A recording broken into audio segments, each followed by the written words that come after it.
Ọ bụ ya bụ Mesaya. Ọ bụ ya bụ Mesaya. Onye anyị na-ekwu okwu ya banyere ya. Onye anyị na-ekwu okwu ya ọ bụ ya bụ Mesaya. Ọ bụ ya bụ Mesaya. Onye anyị na-ekwu okwu ya banyere ya. Onye anyị na-ekwu okwu ya ọ bụ ya bụ Mesaya. Ọ bụ ya bụ Mesaya.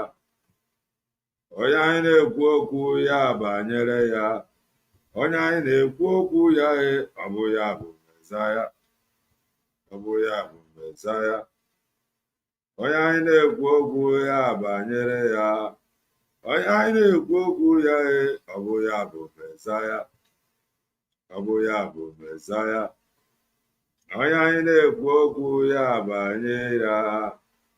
Onye anyị na-ekwu okwu ya ọ bụ ya bụ Mesaya. Ọ bụ ya bụ Mesaya. Onye anyị na-ekwu okwu ya banyere ya. Unchangeable God, unchangeable God. So gị bụ unchangeable God, unchangeable God, unchangeable God. Onye na-eme mma ịbụ unchangeable God, unchangeable God, unchangeable God. Naanị gị bụ unchangeable God, unchangeable God, unchangeable God. Ọ dị ụtọ na-eme ihe ụtọ ịbụ na unchangeable God, unchangeable God, unchangeable God. Chukwuma unchangeable God, unchangeable God, unchangeable God. Onye na-enye ndụ ịbụ na unchangeable God, unchangeable God, unchangeable God. Naanị gị unchangeable God ule. Unchangeable God, unchangeable God. Onye na-eme mma ịbụ na unchangeable God, unchangeable God, unchangeable God. Chukwuma unchangeable God, unchangeable God, unchangeable God. Onye na-enye ndụ ịdị ga-agbanwere m. Ịdị ga-agbanwe, ịdị ga-agbanwe. Chukwuma ịdị ga-agbanwere m. Ịdị ga-agbanwe, ịdị ga-agbanwe. Onye na-eme mma ị na-agbanwere m. Ịdị ga-agbanwe, ịdị ga-agbanwe. Chukwuma inweghị mgbanwe ma ọlị. Ịdị ga-agbanwe, ịdị ga-agbanwe. Ụbọchị ọma, ụbọchị mara mma, ụbọchị mara mma, ụbọchị mara mma. Ụnụ ndị ifeọma na-adị mma, ndị eziokwu. Ndị ifeọma na-adị mma, ụbọchị mara ụnụ mma. Greetings from here. Yes, we are here again. Even on adị mma nọkọtakwa agachighị azụ. You don't know how far we have come. You don't know. It is by the grace of God. Amara m ife m na-eme. And God is doing it that not even me will take the glory. I am just a vessel. So all these people that is shouting now, oh, according to the white painted hair woman, Dr. Ngozi Arabeze put on social media. By this video we just played.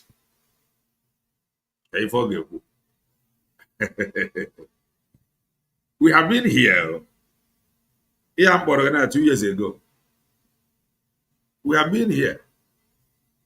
Apụtara m maka Maazị Ekpanjọkụ. Amara m onye pụtara. Maka Maazị Ekpanjọkụ ka m ji wepụta. Amara m onye pụtara. Maka na afụrụ m na ọ na-arụ ọrụ ọma. So why nka ji ekwuri Dr. Ngozi Arabeze na? The reason m ji ekwuri Dr. Ngozi Arabeze na bụ na-enene m anya. Ọ na-efonukwa the template of Maazị Ekpanjọkụ. Ị nwere ike to you ọmambụ template. Ị nwere ike to you ịma nghọta ya.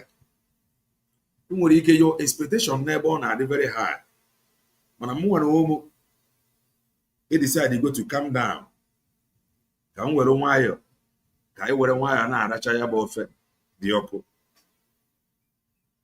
na ọ ga-ajụ oyi maka anyị ama mbụ ya bụ ịrọshia dị nne dị ọkụ arọshia. You will know that of a truth that you don't mean well for Dr. Ngozi Orabeze and for the struggle, because if you mean well, you need to reach ya ọkụ. Maazị Nnamdi Kanu nọ n'ime, Maazị Banjoko nọ n'ime, ya nwa nọ n'iro. Ịcha ya ọkụ ma ejide ya. Nobody is ready to take any man to. Even in every na they are all gangsters. Yo. Even in every na social media, if I try to with ego can that is just all. Nobody is ready to sacrifice. Dr. Ngozi Orabeze na arụ ọrụ. She is up and doing. She have done very well for herself. Kana kwa etinye anya n'ife a. So wetuo mmụọ ga na were nwaanyị na-esu ya. Imegide nubi ya mana Chukwu ema nkwe. Iwe nunye ebe nwe ka ọ dị, o wee baa ebe nwe ka ọ dị. Imani itokere na. Just ina ene nwere onwe ntu ifere ya bye bye. Why na ịma mfere ya bye bye? Ọ bụrụ na anya gị na-abụ. Some people have been on the ground now for the past 4 years. Okay, I'm very famous. Oh, when they're on the ground now for the past 4 years, move wrong. Move anything over the family. Huh? I was watching again at the night. I take it serious. They have been on the ground for the past 4 years. Move a family. One day I get your guy back. I am a Fakobasa. Or a feature. And you make it get your own way.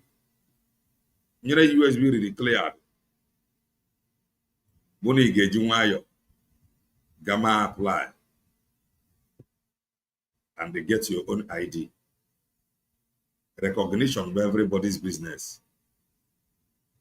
Not Dr. Ngozi Orabeze's business. Mama na-agata. Dr. Ngozi Orabeze na-agba mbọ ntu o nwere ike. Efe ụmụ achịkọta ekwe ọnụ ụmụ akara dị ngo that have nothing to offer. Fa na-agba ya mba.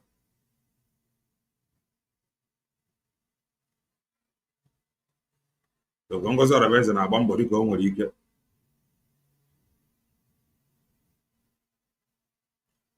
O nwere ife nji agbaghara gị from her S account. Enyemaka iji enyere onwe gị bụ na ijere na ahụ jee ma apply. Anyị chọrọ ịdị na-anụ testimony that you have applied. Ihe a bụ ife anyị chọrọ ịdị na-anụ that you have actually applied. Nwamme na-aghọta, ọ na-agba mbọ dịka o nwere ike. The woman abụọ career freedom fighter. Amen. The woman abụọ career freedom fighter. You gotta go. So o nwere ọrụ ọ na-arụ na-eme isikwu ya with nwere onwe because o nwere connection with humanity. Ọ ma what it takes. O nwere freedom na-enjoy freedom. O nweghị ife ọmarọ. Onye gara na onye ọzọ ruo na anụ onye ọzọ mee establish na-akwụ tax. That is the follow na the system. Omo ife ọrụ, omo ife ọrụ nya. Rapụ ụmụ nga. I did not analyze that video. I will analyze it one day. Somebody choose part of honor from MBDs. The gang leader will choose part of honor. When a go 60-something count charges. Nisia. Yeah? We choose part of honor. And a go 60-something count charges. Nisia.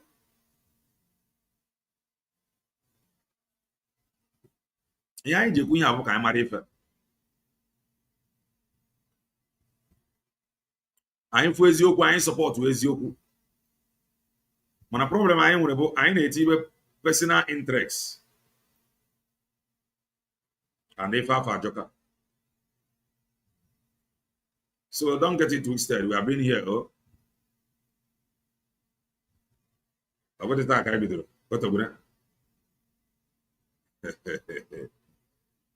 ewe Dr. Ngozi Orabeze na-agbalị ọ na-atara anyị ka o nwere ike You may not like it, but that is the truth. Let me read this thing out from her S-handle. Go and apply. Others applying. Please, have you applied? I want to hear a testimony. I have applied. I have applied. If I have even tried now. Have you applied? Amen. Amen. Amen. Have you applied? Amen. The other one. Have you applied? We want to hear testimony from those that have applied. This is their program. United States of Biafra, USBG. Biafra Tower Confederation Capital Territory. Ebube. Public announcement. Them event purpose and the time. A call to action. 500 million. 500 million fundraising. A support for building a safe place for humanity. The government of the Confederation Capital Territory, Ebube, in collaboration with USB government, cordially invite all Biafrans, both in diaspora and in homeland. This is a call to support a humanitarian effort in the Confederation Capital Territory of the United States of Biafra for defense and the security of our citizens and the world at large. Let us join hands and work toward a brighter future. For our purpose, come and join us. Let's build the center of unity and excellency. CCT Ebube, USBG, date, Thursday, 27 November, time 7 o'clock p.m. Biafran time, venue Zoom, virtual meeting. Guest of honor, Her Excellency Dr. Ngozi Orabweze, Deputy Prime Minister, USBG. Famdiana, Secretary of Finance, USBG. Honorable Ulo Obonna, General Avatar, the Joint Chief of Staff, USBG. Thank you for your cooperation. Signed, Mwada OLC, Governor CCT Ebube, USBG. Mazi EO, Deputy Governor CCT Ebube, USBG. Mazi Sunshine, Commissioner for Information and Telecommunication, Capital Territory Ebube. Now watch.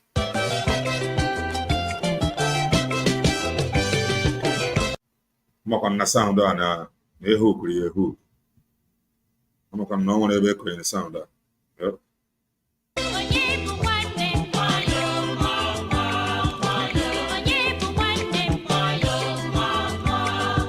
Government of Biafran Tower Confederation Capital Territory, Ebube, United States of Biafra, is inviting sons and daughters of Ebube, well-meaning Biafrans, genuine Biafrans, and lovers of freedom all over the world to have 500 Hit the like million button, please. defense and humanitarian fundraising. Hit the like button. The Confederation Capital Territory, Ebube, United States of Biafra, Hit the like button, is the please. capital of the United States of Biafra land. Ebube is made up of parts of state of Aludo, Touch state the like of button, Ezan, please. state of Ikemba, part of state of Eda, part of states of Ohamadike and more, all in the United States of Biafra. Federation Capital Territory, Please, Ebube, touch the like button. fundraising is coming up on Thursday, 27th November 2025. Time, 7 p.m. Biafran time.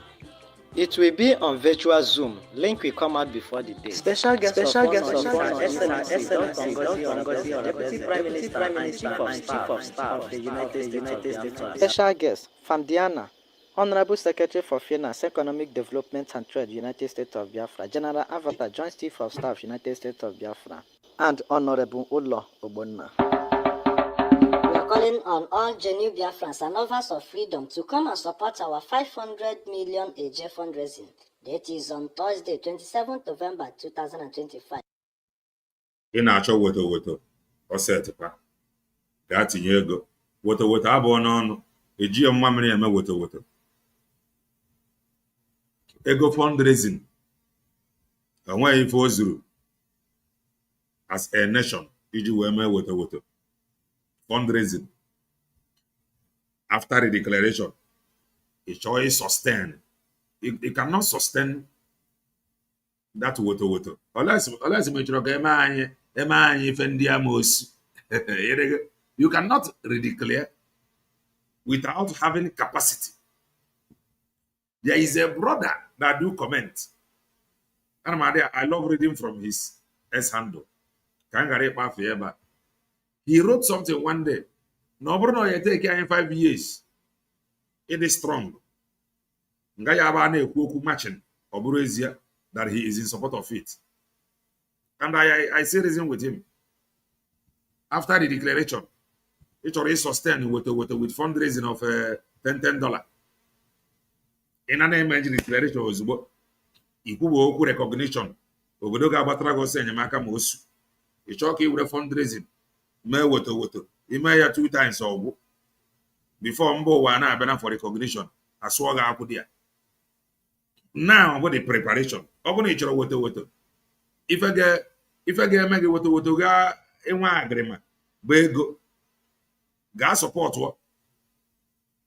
woto ị na-achọ dị nwa. Ọkwa nweburu nke a na-emebu eme before ejide Maazị Banjoko ọgwụna ka ejidere Maazị Banjoko everything ada mmiri. Ọ bụ na ozugbo na-ejide Maazị Banjoko ọgwụ ọ na-emere ka mata. Because the way some of you ji ekwu okwu woto ọ dị ozugbo na-ejide Maazị Banjoko everywhere anyị n'ọkụ. Anyị adịghị anụzi woto na social media. Why o ji wedị ntu a? Ọ bụ enwe obodo nke dị adị before. Mana ọ dị ka ozugbo a na-ejide ya ewe ọkụ. So ọ bụ na ị chọọ ịfụ dị ife a now going forward, gaa support ọ. Adịghị agba aka efe nwata eze. Ọ bụrụ ife ahụ anyị na-egiri. A na-agba gị okwu 500 million budget. Ife abụ one state yo. Ị chọrọ a na-ịfụ dị ife a now, go and support. Ejiro $10, $5, I give 5 eje, I give 10 eje. Imagine we are sustain any woto. I am telling you. So, na ịmara ife ị ga-agba break. Ịgba break ga-ewe nwayọ kpakọ onwe gị ọnụ kwuo okwu as a nation. Daalụ rinne.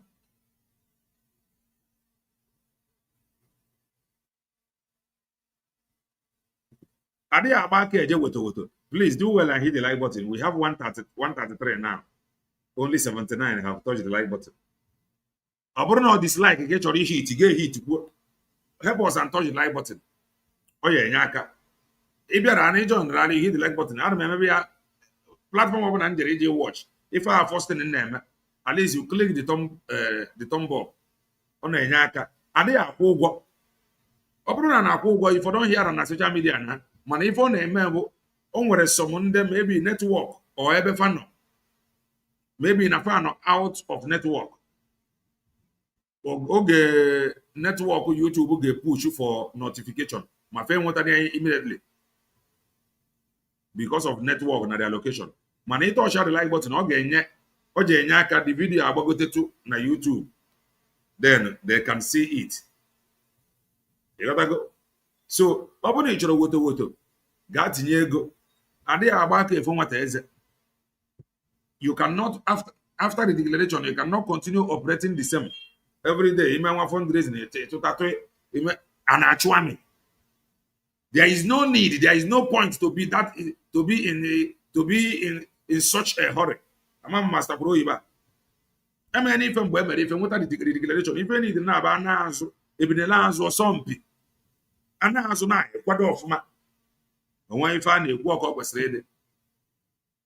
Ị na-azụ kwado ọfụma. Ọ bụrụ ịnọ ị ka na-eme every day ịpụtara na ịtọrọ ịkpọ emergency fundraising. Onwezi enwegasị na governors. Ife need bụ program like this, ewepụta ya iru ebe a ga support ọ. Fama ndị na onwe fa na-aga recognition. Ị na-aghọta? Fa na-aga recognition. They need your support. Iru ebe a ga-etinye ego. Ngaji abịa na-ajụ ese woto mgbe ọbụla o bidoro ọ bụrụ ezie. Time is 7 p.m. Biafran time. Venue is virtual Zoom. Come and support us in the building of a strong center of unity and excellence called Biafra Tower, Confederation Capital Territory, the United States of Biafra. God bless you as you come. All hell Biafra.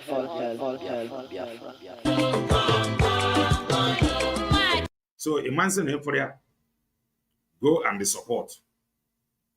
go and support. The man said, and what if now without support? And what if now without ego? Everything now involves money. A lobbyist or lawyer involves money. Everything now involves money. But without him, yourself involve money. And back here, okay, it's already na high jump. After the declaration, you be the water, you didn't sustain ya. Then tomorrow, you may be there, DPM on car self. You will still blame her tomorrow. Na DPM on car self. I want to know where go. You have to get prepared. You got them quadobe. Ngaya bido, Imrani bidogo. Before you bido can serve, Nda in our recognition. A guafani bidogo.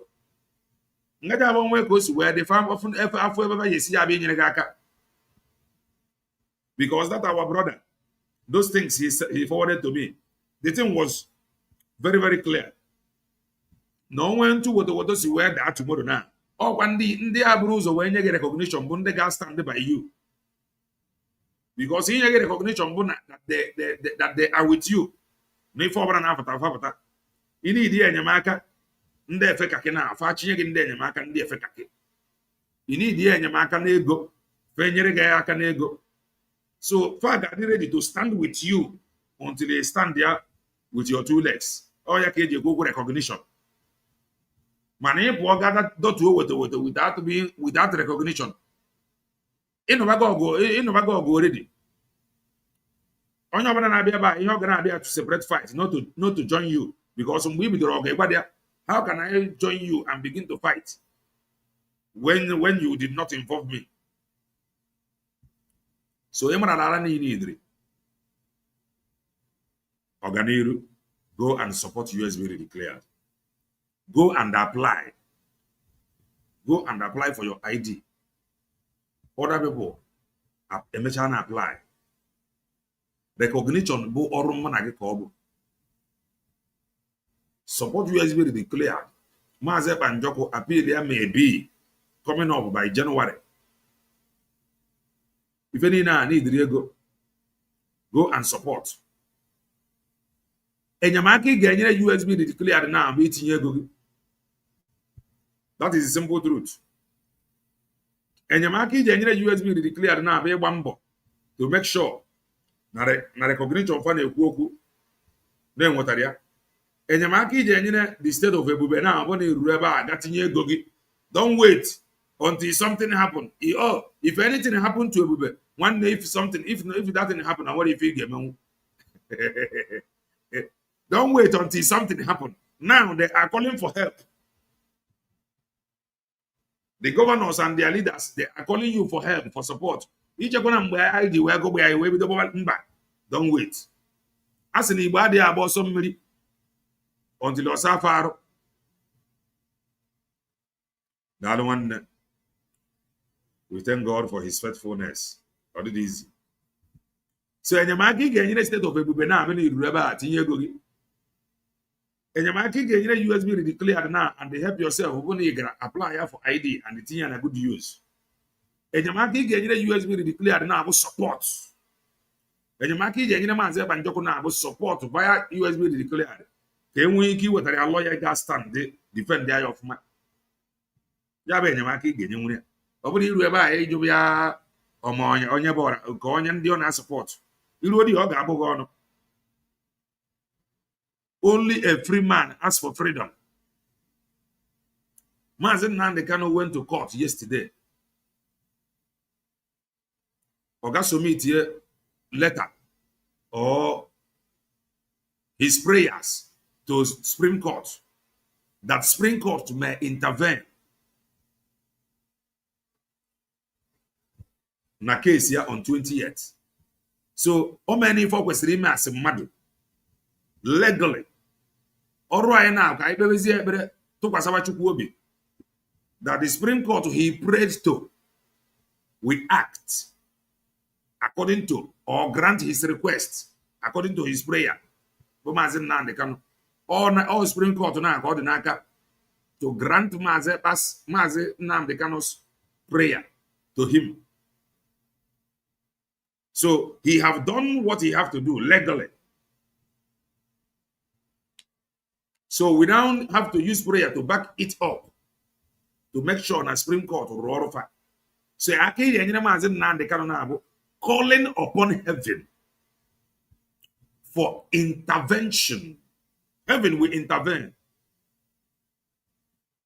And the heaven cannot just intervene like that. Mazin Nandi cannot have done very well. He have hit the ground running. He have prepared the ground for heavenly intervention. Heaven will intervene through his prayers to Supreme Court. Heaven is going to intervene through his prayers to the Supreme Court, and the Supreme Court will intervene and grant the request of Mazi Nnamdi Kanu. His request, his prayers to Supreme Court will kafakose that very court, 20th of this month. This is from Nigeria Affairs Journal. We can read it together. Breaking. IPOB leader Nnamdi Kanu arrives at the Supreme Court to personally submit a letter to the Chief Justice of Nigeria, Kudirat Kekereekun, to discontinue his ongoing terrorism trial, citing a repealed law.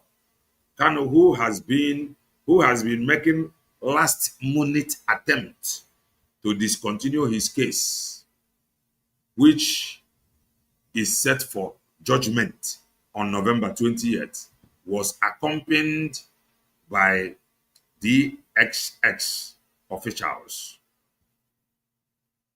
Oga go submit here his prayers. Watching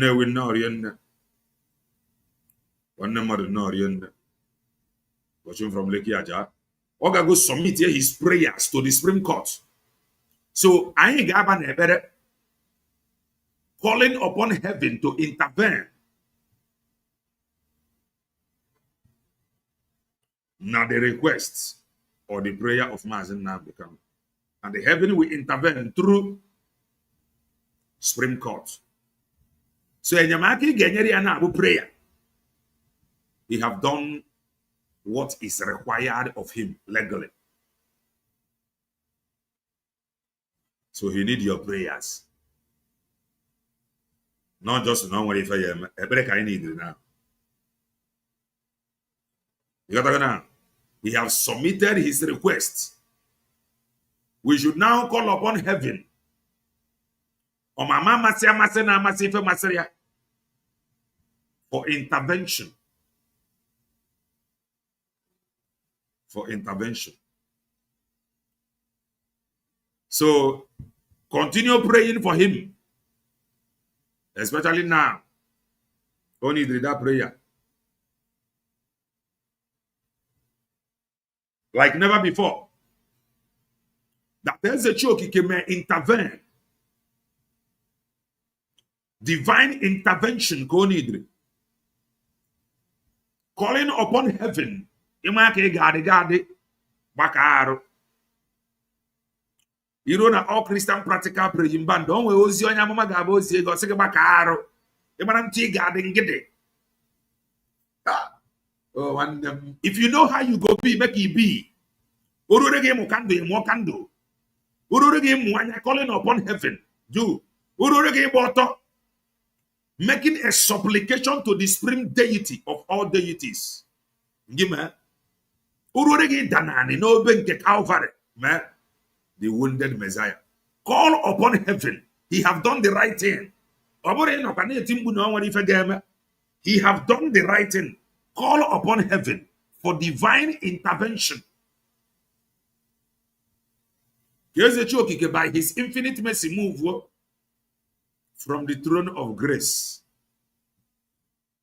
and they come to the earthly realm using the supreme court to grant his prayers. Pray. Call upon heaven. Heaven help those that help themselves. Pray. If on our Supreme Court, was that 20 years, make it a prayer. He just prayed to the court. Remember him in your own private prayers, calling upon heaven for divine intervention. Today, Friday, Saturday, Sunday, and when Monday, Tuesday, 28th, Amaramu was here. Kerim Babu 28th.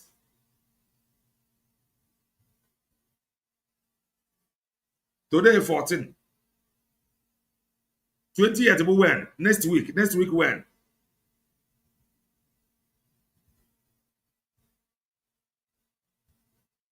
Next week, when?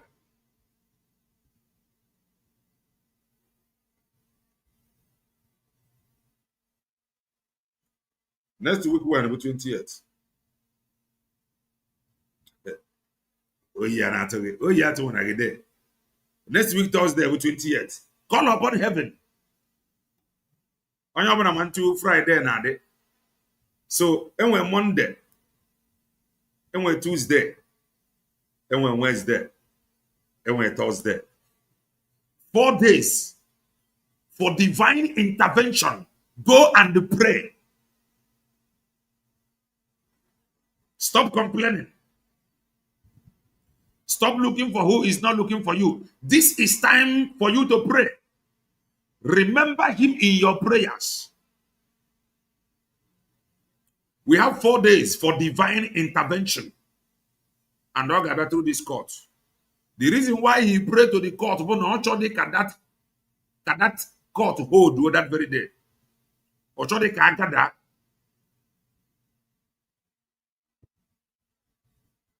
Or sure they can that judgment court go Nwayi Isi. That was why he prayed to Supreme Court to intervene. So call upon God to intervene through Supreme Court. Stop complaining. I tell you. Stop complaining.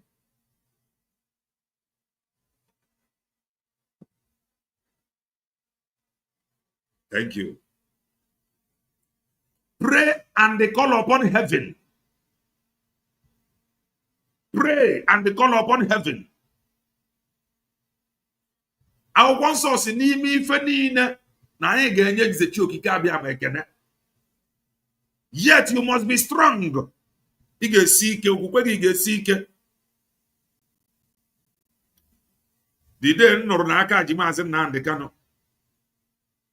could not stand with my 2 legs for days. My 2 legs, I could not stand. Chai.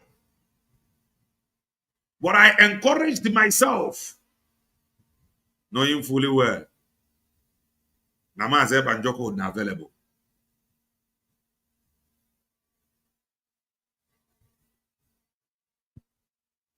Uruko Gaino, even some people na now no more you believe in Finland game if family. Yes, some more believe in it. But there is nothing you can do. That is the truth. Somebody big game, or be matter of Finland game or if or Gabapa Finland, the Balo over the bungo. Abraham Finland game, Manobro rename. Nafa game, there is nothing you can still do. You must be strong. You must call upon God. That God will go see. No, that at the end, you will know that this is God. When all hope is gone completely, call upon God. Stop complaining. Call upon God. Call upon God for divine intervention. And we're 4 days. And we're 4 days. Finland, they made it for me. We thank God in fact in 1 week. Ordinary. After encounter, when he was I can ejide mbana.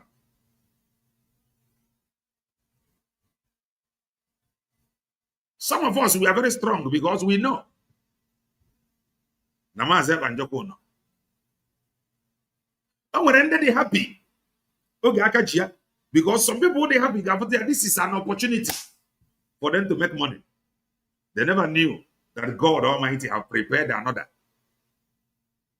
that is ready to stop their business. That is this struggle for you. When you can reach out and go, oh God, that those leaders on there, who's most when they work with any of the leader. Ever you see what they go, you close. Do well and hit the like button. Some people they happy.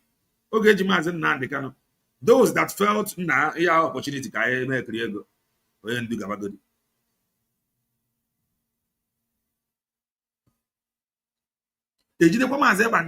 That is there. The chalk. The chalk they much.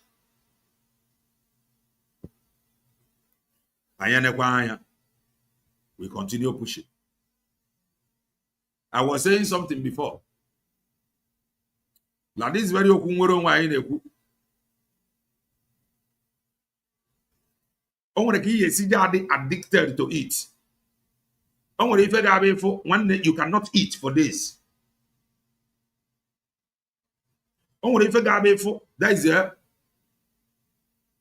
You will not know who to run to. We must thank God. Na plan ndị ọjọọ ka akwa anyị aka ikiri that they did not succeed. At least I know Dr. Ngozi Orebeze na cabinet members ya no. Anyị nwe olileanya nwe ebe anyị na-enere anya. What if na fa ya ụdị onye nke ji nwa website ya feel na ya ji anyị na security. O nwere ike ime iregister one day ọsịghị onye ọbụla ga-azụ ike ọ nara ha na bụ nga ego ọsịghị go and sit down ọ pịachie the thing chịrị ya chọọ ofu mmiri ya na-eru eru rumina ya dị ya wara onwe ya ọsọ. But we thank God for God. You must be consistent. Believing as the show cannot put him in. What I just showed you about the prayer of Mazi Nnamdi Kanu to Supreme Court. So you now have to pray to the Supreme Being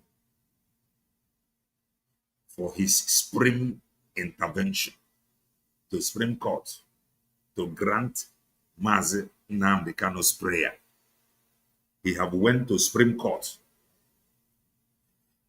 It is now your duty to call upon the Supreme Being, to call upon the Supreme Deity of all deities. I am a preacher. I don't preach to condemn. I only preach.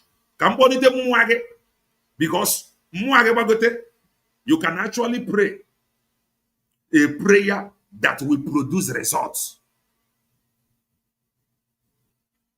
You must understand that if nothing is done, if God did not show himself, when he get if and they call upon heaven now, you will know that this is God. You will see heavenly intervention. We can't hear you, Helena. You can't hear me. How? Or you don't mean, or you mean we can hear you? Do you mean you can hear me? Because my sound is coming out. Cry to God. He have cried to Supreme Court. Now take this matter to the Supreme Deity of all deities. And wait 4 days. The God, call upon God. Call upon God, call upon heaven, call upon the church. That he, God, may intervene now We need him now like never before. We need God now like never before. Face like this, aka apatoro n'ime okwu nwere onwe n'ime okwu kọtụ ọ na-aga. Face ya na aka apatoro before. Na mma amaghị ikpe face a date. Ama mgbe kwuo ya mbụ. Na taa bụ na aja amarịrị gị ikpe without ịnanya ife na point si na anya ebe a si ewere nke a by the side. Udo ga na ife a chọrọ ime ife a bụ ka eme gị ife eme ihe eme onye ahụ ife ndị amoosu by force.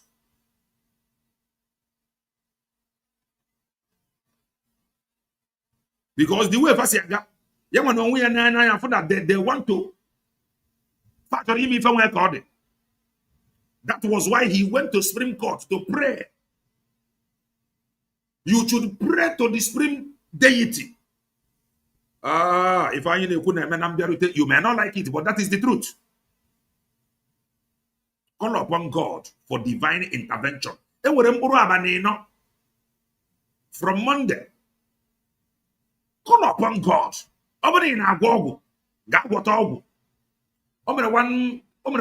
One man or so, he was saying something similar to this.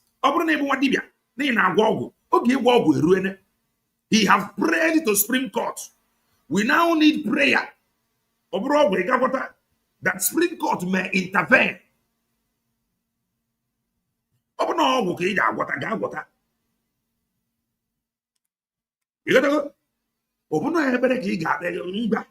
Whatever you can.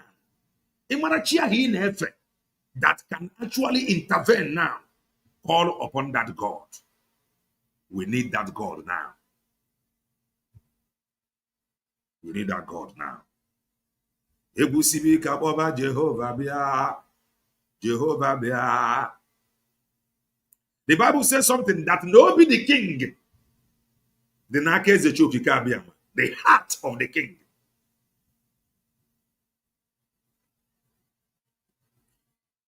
Call upon God that this is request. Now Supreme Court. May the supreme deity of all deities settle this report from the heavens. That the result of one Supreme Court. The Supreme Court may intervene. Before Jerifa. Call upon God. Iyanyeje marage budike. Iyanyeje marage budike. Call upon God. Don't fight Kelena TV. I am just a preacher. You may not like how I am sounding, but I just want you to be strong. Build your spirit so that you can pray. So that you can know what is at stake. You must know what is at stake so that you can know how you can pray. 4 days. 4 working days is at stake. 20th. So that you can pray. If you want to cry to heavens, cry to God. If you want to pray naked, pray. 4 days.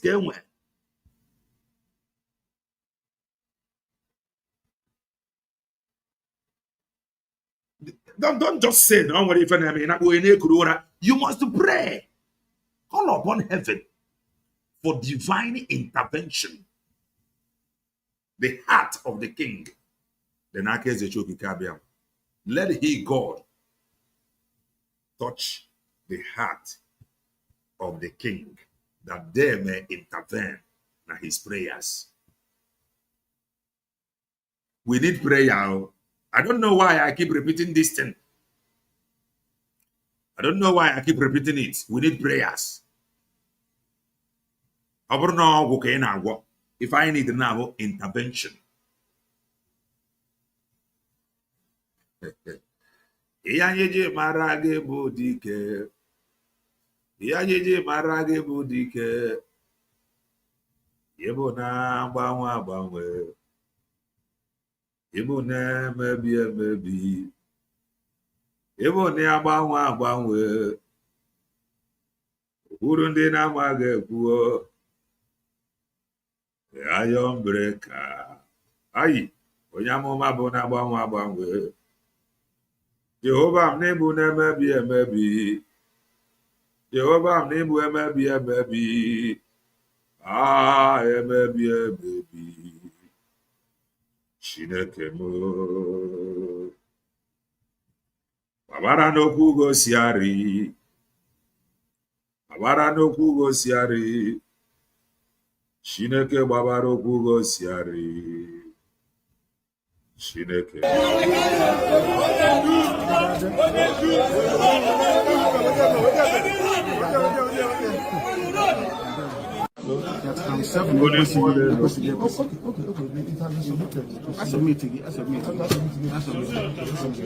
So when you're not in her office, so this is the thing. They give a directive that 7 doesn't exist anymore. So that they should amend it, change it, it doesn't exist. I still play to that 740 law. Yes, it was an error. It's not an error, big error. So I want them to correct That it. was one of the motions you asked, that appeal should be set aside. That's right. And it has not been heard.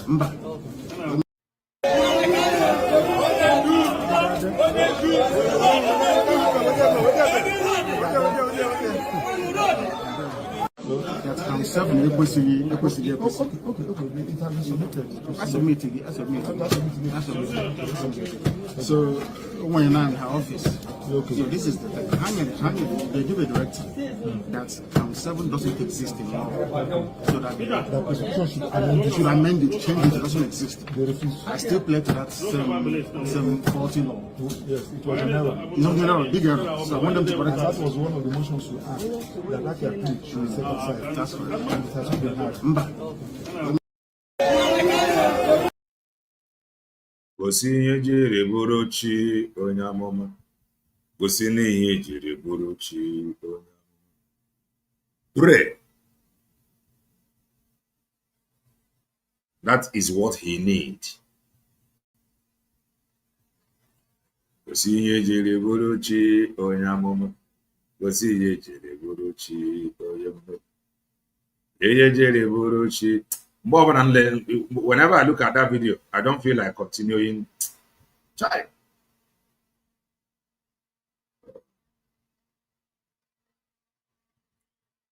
This is his lawyer.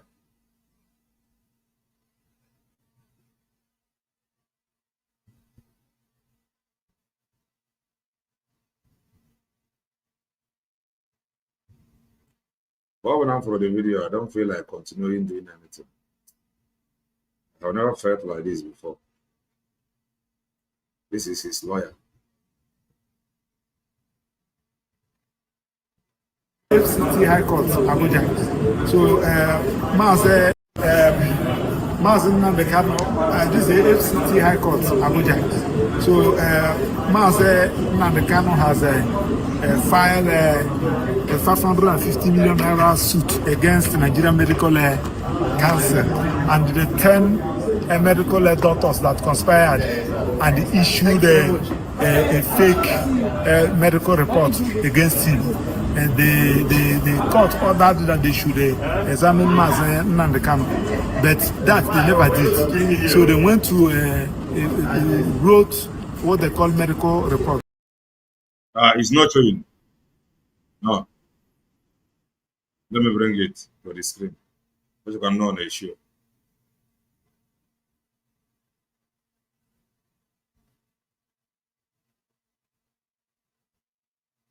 Yes, my brother, noticed now. Just noticed.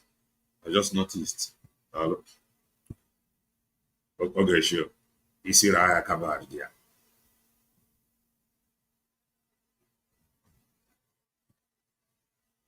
Isi Raya Kabar.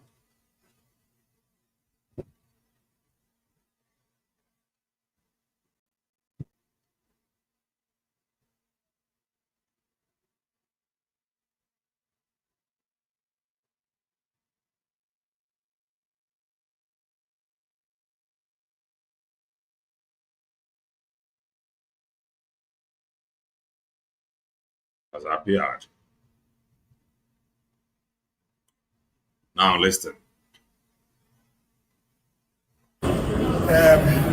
Mazi Nnamdi Kanu, this is FCT High Court, Abuja.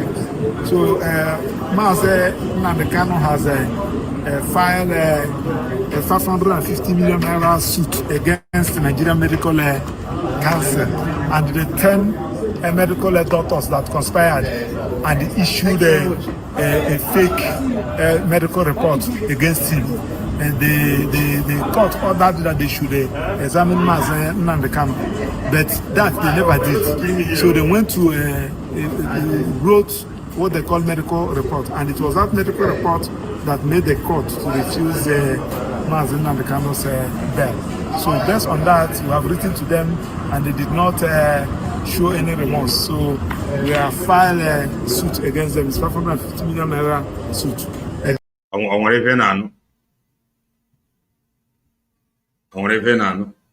Ndị ụlọ ọgwụ fa ishiru fake according to the lawyer. Onwere ife na-anụ obodo bongo. Bongo. Call upon heaven. Call upon God for intervention. I'm going to take it back. Listen to it again. Call upon God for intervention. Mazen Nnamdi Kanu, this is the FCT High Court, Abuja. So Mazen Nnamdi Kanu has filed a 550 million naira suit against the Nigerian Medical Council and the 10 medical doctors that conspired and issued a fake medical report against him. And the court ordered that they should examine Mazen Nnamdi Kanu, but that they never did. So they went to wrote what they call medical report, and it was that medical report that made the court to refuse Mazen Nnamdi Kanu's bail. So based on that, we have written to them. In Ripoku, the doctors provide doctors' reports. Court got grant a bail. But according to him, the doctors, the court now refused to grant him bail. Adiborija, bongo. Let me take it back. Bongoria. Mazen Nnamdi Kanu, this is the FCT High Court, Abuja. So Mazen Nnamdi Kanu has filed a 550 million naira suit against the Nigerian Medical Council and the 10 medical doctors that conspired and issued a fake medical report against him. And the court ordered that they should examine Mazen Nnamdi Kanu, but that they never did. So they went to wrote what they call medical report, and it was that medical report that made the court to refuse Mazen Nnamdi Kanu's bail. So based on that, we have written to them, and they did not show any remorse. So we have filed a suit against them. It's 550 million naira suit against the Nigerian Medical Council and other medical doctors. So that is the position. Thanks, and God bless you. Right. That is that. Upon Anunia, Emre expect doctors with a report. Okay, where the report go through court so that court can grant him bail based on the report. Doctors who or the doctors, according to him, that provide their fake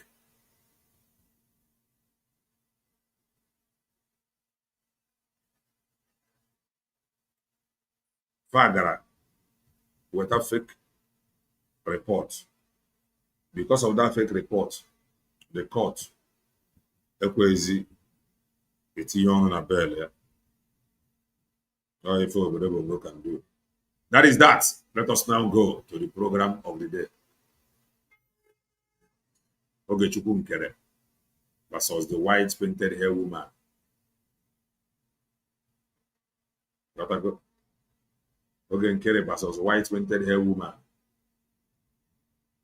Oge Nkere is parading himself as prime minister.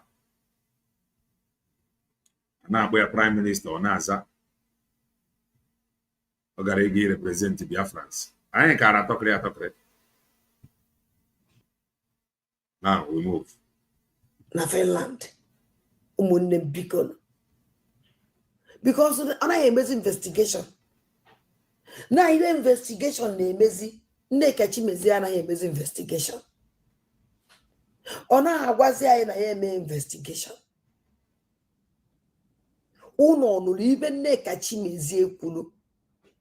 Ọnwụ na ndị Imo steeti, Anambra steeti, ndị Igbo niile as a whole ebighị protected their land. Okay. Ọ gbasazikwara ọnụ. Half one propaganda this woman na-ebe ebe. Don't forget, you. These were the same people that are forced to raise memo. These are the same people. They started fundraising first. USB declared after the declaration, postponed fundraising. That one is fundraising. Before you marry share APM, before you manipulate the system, bro. Prime Minister, Negent, you will get there now. That na nsogbu ezigbote nsogbu dị. Na-eke o si wepụta asarị dọkụbọ wepụta Hope Uzodimma na onye ọwụna mepekwa anya ọwụọkwa m kwuru ebokwa m ibo kama na ife mena na anyị gele ihe ntị ọfụma n'okwu niile. Please do well and hit the like button. Ka anyị jee n'oge nkele na nwoke onye Europe. Hit the like button, please. If you are just joining, touch the like button, please. Don't forget, Nwayi can we program of Nwayi, how she went to Finland and the gift she received. Bogra, Biafra declaration. That program is still pending. They all said Nigeria is a mere. We have 3 former presidents of Nigeria.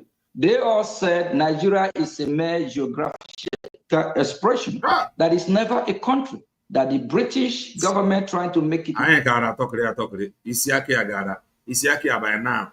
Ogara munu. Isiaki that refused to account for again. Also, beyond 100 billion on your Amaniga account. I ain't got to talk in Isiaki. Up till now, the Isiaki have not given account. Telling you that Maze Banjoko is his boss. Maze Banjoko have instructed him to remove the lawsuit against USB declared. On a Isiaka, no, get in. Isiaki. Up till now, I mean, well, why not your account? At least to attract Ndeba into himself. That account, into him. I spoke with PM for more than 30 minutes. The same pattern ka CRC BGC webta. Oh, Mazep and Joko. I spoke with Mazep and Joko called in. Nimbu. I ain't got to talk Naki Siaki. Work, but the people are not united. It's not working. Tafawa Balawa said it. Nnamdi Azikiwe, former president, said it. Former President Goodluck Jonathan. They all acknowledge that Nigeria is not a country. Why are we forcing these people to be together? Why they are people?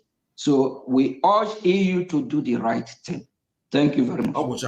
Thanks a lot. And this was my interview with the Prime Minister in exile of the Biafra Republic, a powerful personality who calls the European Union. Prime Minister, powerful personnel, Oza. Powerful personnel. Nandi ba yon de kona la ekasre. Ane preach. Onyo bune zosia. Ebu buterana ka bandi oto una mistasia. Hey, ndi Igbo. If you like Renasre. We have been struggling for 200 people. Uzbo zbo na ba program ana onyo buna mistasia. Onyo gburu ama nwa ọzọ makachi. Do well and hit the like button, please, so that others can join. Maybe you can know your like button now, because the higher the like button, the higher the video is recommended. So somebody who don't know or who is not following the platform can equally see it on YouTube. Now let us continue. Union and the United States of America to recognize the Biafra Republic, to stop the genocide against Christians in Nigeria and ex-Nigeria is the much better way. Genocide, yo. APM, genocide. Oh, no, China, interview. Na-emezi na-akọwaziri ya na-enwekwara genocide here na-enwekwara ihe dị ntu ahịa ọ nọrọ n'ebe a na-ekwe n'isi ka nkene ọ chọrọ inye ụnụ akaụntụ ihe ọ na-agwụ na speak with Maazị Banjoko. Speaking with Maazị Banjoko did okay, then Maazị Banjoko did not even instruct him to account for ego dị ya n'aka. He told him it's okay. The same pattern can the one that ran away with website AGID. Oh, I have spoken with Maazị Banjoko. This one said that he spoke with Maazị Banjoko. He did not account for ego ndebe anyị nyere ya. Was it Maazị Banjoko that asked him not to account for that money? I was Onye Nkere teach other people how this thing work, or say that he have spoken to Maazị Banjoko, that Maazị Banjoko asked him not to release anything to anybody. The same story, the same pattern. This one speak with Maazị Banjoko for that reason. On the account to go. This one speak with Maazị Banjoko for that reason. He did not release the website. For the world, much better, of course, for the Biafra people.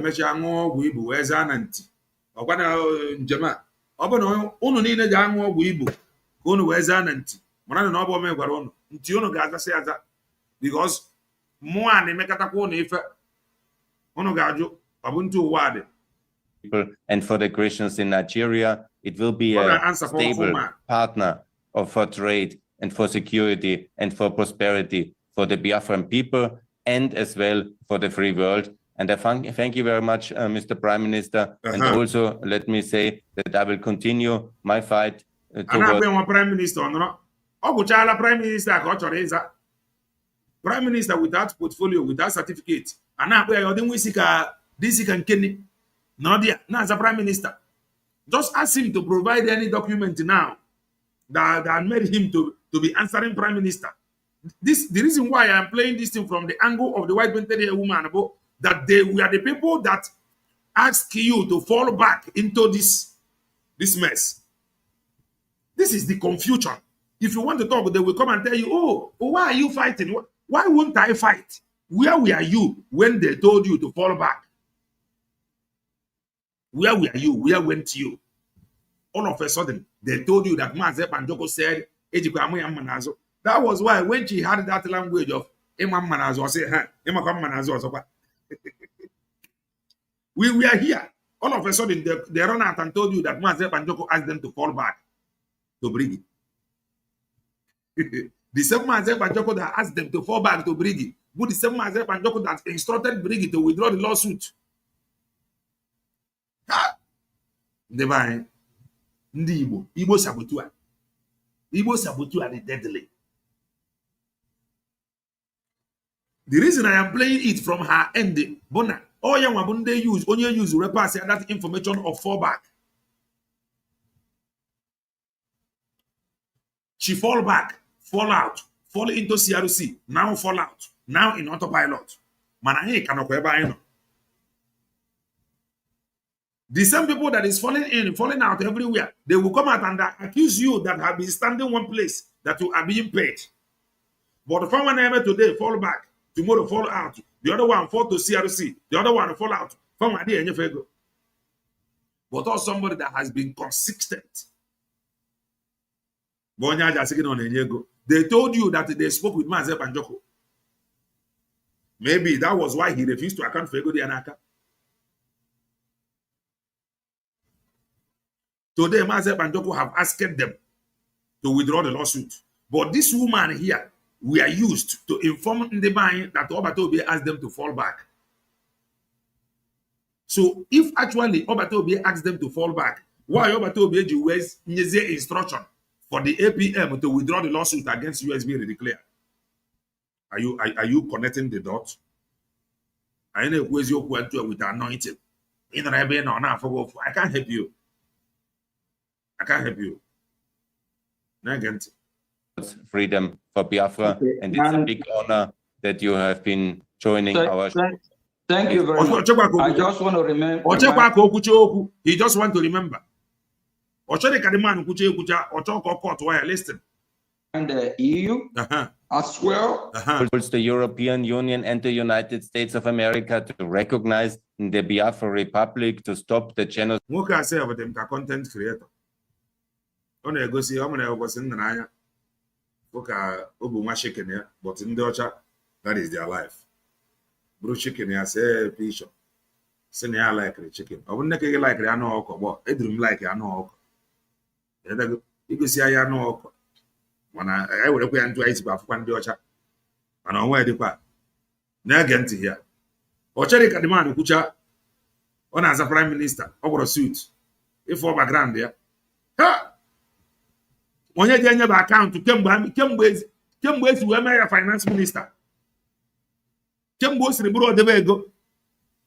He have never accounted for 1 naira. In the money, or everybody will be happy falling back.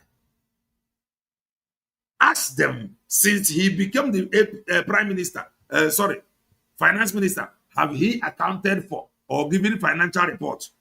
He have not.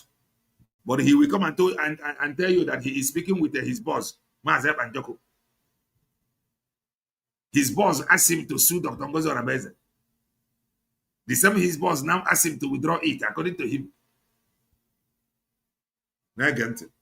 Against Christians in Nigeria and ex-Nigeria is the much better way for the world, much better, of course, for the Biafra people and for the Christians in Nigeria. It will be a stable partner for trade and for security and for prosperity for the Biafran people and as well for the free world. And I thank you very much, Mr. Prime Minister. And also let me say that I will continue my fight towards freedom.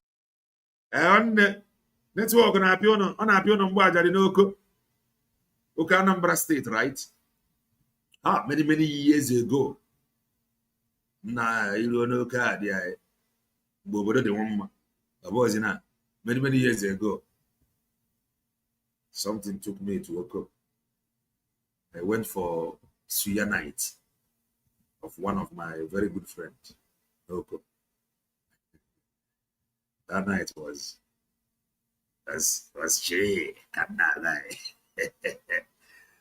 Oh, and after reading the whole Psalms and his message before going in front of this war with truth, he told us those born for Biafra freedom will not move an inch. Period. Good evening to you, Mazi Kelena, Onyeziokwu Chineke ka Igbo. Mana, many thanks. Okay, let us continue. For Biafra, and it's a big honor that you have been joining our show. Oh no, if I want Oge Nkere. I go share that. Oh no, if I want Ozu. Negent. Ana Oge Nkere. About your prime minister. The guy had a Quincy. Omna Nkene. On Quincy Nkene. On as a prime minister. Ọgwụkwana ya bụ APM. Fancha dị emesi anwụ ọgwụ ibu. Fa dị emecha before fe ma apịa na kamera fe geme penicure na manicure. Apịsị afọ aka iru fa aza. Osikwu ike ọ bụrụ silicon agba isi ahụ n'iru. The people that have never accounted for ego ndị be anyị dị fa n'aka. Nwaanyị was used to cause distraction and confusion in the name of fallback. Today, she have fallen into CRC, fall out of CRC. Now the guy is a man. Prime Minister.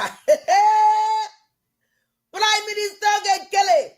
Turn when one day Babu na Prime Minister. A criminal. Prime Minister Ndonendo. Oh no, leave it. Can they turn one of these things? Oh, Prime Minister. I na this man can walk on ezo. We might go me for a ya ọzọ. Hapo the man focus on you but never to fall back. Rapida kuskusen. Rapo the man. Ya menebe ifia. No cost if any na. This man who investigation, serious one, called Iva, to be sincere to you. This man manage job at OBAG. This man potalam busy zo potalam we ku basara Biafra. And all my Gangsters are Russia yozgo. Gangster Russia. Gangster Russia. Negent. One of these criminals. I na kuziana hiti de like button. Hello, we're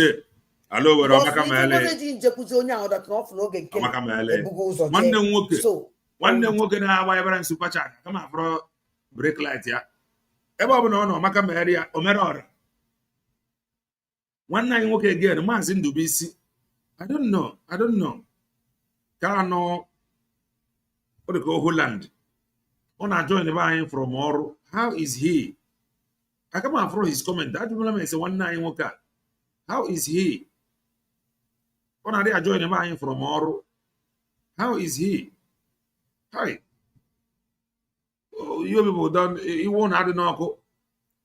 I have to go group la church. So on your he gave one nigga gonna do it.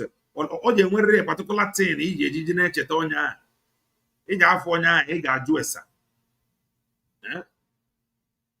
Hello, we're Makamari one name mother, Prophet Woko. Igbo people are difficult. One ndi was sneaky poop. Draw. Happy day, Oge Nkere. Umunnem, wole nuntunu meloche. Kaichi hazo. Kunu gente. If you're going to late, you Nife Oge Nkere one this court. man. Be the second. Nife this man ogwalo Oge Nkere. Yes. Start from it. We have 3 ex-former president. Asria neka asria ka ona ko. Ani ekwu ebe yesine ya na aba obodo ime. Okoka ma oda ahụ me explain. Ono na akọ we have 3. As if Lord neke 3 government be here 3 president be fe nwuru n'obodo Bongo. We have 3. Na anyị kara ebe aka kara afọ nke trobiati. We must thank God for God. After kam eji Maazị Banjok, Maazị Nnamdi Kanu, Maazị Banjok came on board. Ọkpọpụta anyị ebe anyị na-efe a. Yeah, what Rania talking Naka DOS. They have been on the ground for the past 4 years. They have been on the ground for the past 4 years. How you know on the ground 20 years? Nothing will happen. If you no longer have never came back. They have been on the ground for the past 20 years, for the past 5 years, for the past 4 years now. Maazị Banjoko took over. We followed him without wasting time. Yeah. That video you asked of 2 years ago, we just played it. Maybe some hours time you go to Kelena TV. You can watch, yeah. You know, you asked for that video yesterday. Kelena, I like your exposition with evidence everywhere without propaganda. That is why I am following you. The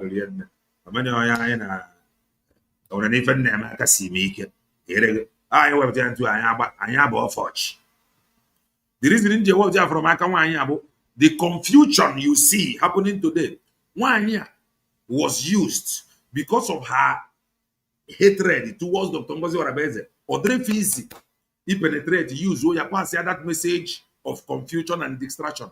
That message of fallback, that message that came from the pit of hell. A use where you pass that message. On ever,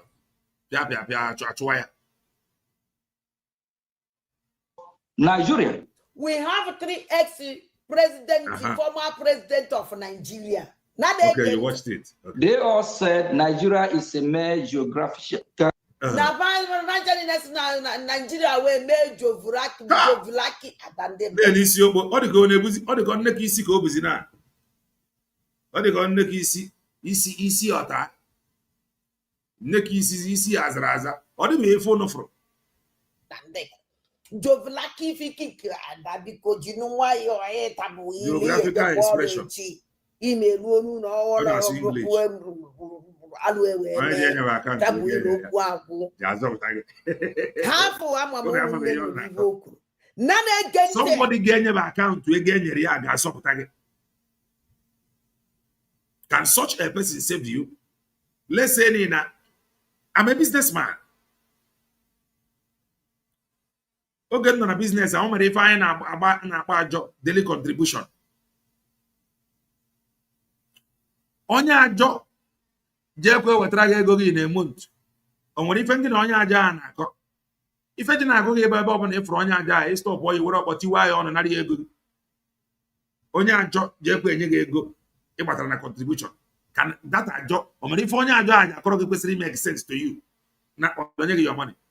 But onye ajọ debe ego anyị a na-abụ onye ajọ anyị bịara kọba akụkọ based on nwere ndị ọ na-enye ego ọkọba dị akụkọ help to now ọ ka na-akọbara anyị akụkọ onye abụ onye ajọ anyị na-enye ego kwesịrị ịbụ na ihe anyị dị na-edi ya na-abụ na ebe ọ bụla anyị nwetara anyị were ọkpọtara ike ya ọnụ narị ego anyị.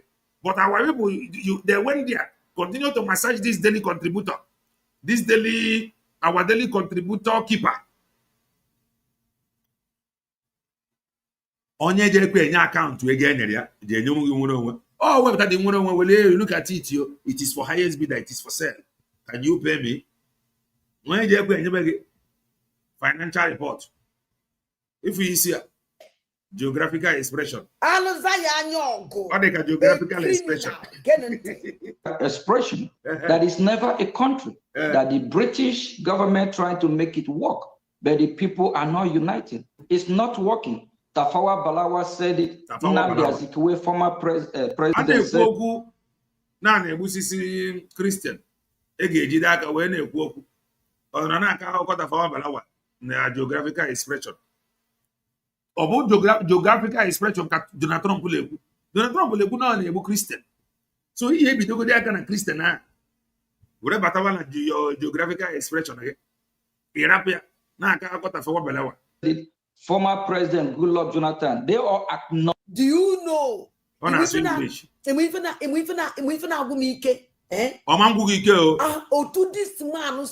have undermined the truth. Ask you to fall back. Wait from where? You see this woman? Is he not all Batobia? But I have to fall back. He get verify in a chop. He fall back. As a foolish people, a hopeless people. You see this kind of person. Okay. Use all the opportunity that you have. Beg this woman, this man, number one. Oh, yeah, guys, this your fallback. How did you get it? We told you that your message is from the pit of hell. Or they call propaganda. Oh, Kelena TV, you are running propaganda here. And today, where is she and the message now? Yeah? Our prime minister, this man is an European. Also, now my even Melobato be also Nande Bejela, so Nande will complain about Toby. This man were chairman of NATO, also then at NATO, which in a Finland is one of them. Gangster Baraka. Oh my God. What teach you was the gangster? Oh, you not cry history. She did a wonderful job here. Instead, you use the opportunity. When they use the opportunity, or whatever the end is. This man, Joy, now, this is your geographical expression that you know. Can you please show us how far you have gone with this your geographical expression? He have no document. He have nothing to defend himself. They are fall back. na-ege ntị ụmụ anyị mgbe mụrụ ize mụọ ọzọ chi ama na ụlọ ala ike ana knowledge that Nigeria is not a country. Why are we forcing these people to be together? Why they are different people? So ebe akpọ okwu Christian genocide l'ọnụ ka ị na-aka akụkọ tafewa belewa na geographical expression. Ife ya bụ ọbụla Maazị Ekpanjọkụ kpara nwoke a aka na were ya serie nwoke a iwutu. Ịrapụ okwu eji n'aka na-aka akụkọ geographical expression. Rapụ okwu eji n'aka na-akpụ ọkụ n'ọnụ ị ga-eji ya na-awuo nwoke a the man turn around and begin schooling him. Yeah, listen. Urge EU to do the right thing. Thank you very much. He urged. I urge EU. You also not urge your end. Urge EU to do the right thing. I urge the UN people to do the right thing. Yeah. Okucha this man were man. Oh yeah, ndị ọcha. They got to go. Mana onye a na-ekwu ada na ọ bụ chairman of NATO ka ogene. Opportunity at least akọwarịa. They got to go now. Kọwarịa woyo okwu na nye evidence, nye document. Ọ ga-sasape were aka agụrụ. Osape document were aka agụrụ. That is odo ya anya na omitri people that is well read. Odo ya anya na omitri ndị nọ n'ọrụ. Akwasịa ya okwu. They will send him email, document only to look into. Send him documented evidence. Honestly, I obeyed. Whether more the genuine, more not genuine. At least we meet here the right people that we download him with every information on it. On go see jabo no brogo no dia genuine. I download with information on it. Document wise on an essay ọ ga-agwakwa ndị sendri ya nna mana look at ndị a sikwere ike na nke ikpeazụ mana mgbe ọbụla mediocre like this no they will always jump to this kind of people. So when the real people begin to talk they will be running away. Now this one is saying Biafra, this one is saying Biafra, please leave it. Well, I don't know what is wrong with you people. Also with style. And their own personal interest by the side. Can the people document? Ruoro. Ejide woke tie ya mma wasasịa ya isi ebunya onwere mgbe a na-arụ guy mgbe a na-arụ fesi asasịara gị ego ebunye ya akpati ngi buru ego akpati ego anabazi ya imepekwa na emepe after 3 days gị nge emepe eribe ego yi ife a bụ ife akwa ekwesịrị dị na-eme ndị ọcha na akpa ọfa na download safa ife banyere nwere onwe a file or of evidence send the Arafia via mail with a portfolio. That we are serious, that we are determined. But these people, from Abundi is in able to present you with the people will now see how empty they are. The agent will now capitalize on that. If the true people now come, oh, now you people to go. This one is saying Biafra, this one is saying Biafra. I'm tired. I don't want to listen to the rest time. Also, ndị a na-eme bi ọrụ ndị a bụ ndị a na-ekwu na ọ bụrụ na ị gaa 5 pole or 5 mile n'iru faduchi ga-azụ 100 mile ife ifro na-eme ife a na-abụ revise ka ọ na-etinye this struggle.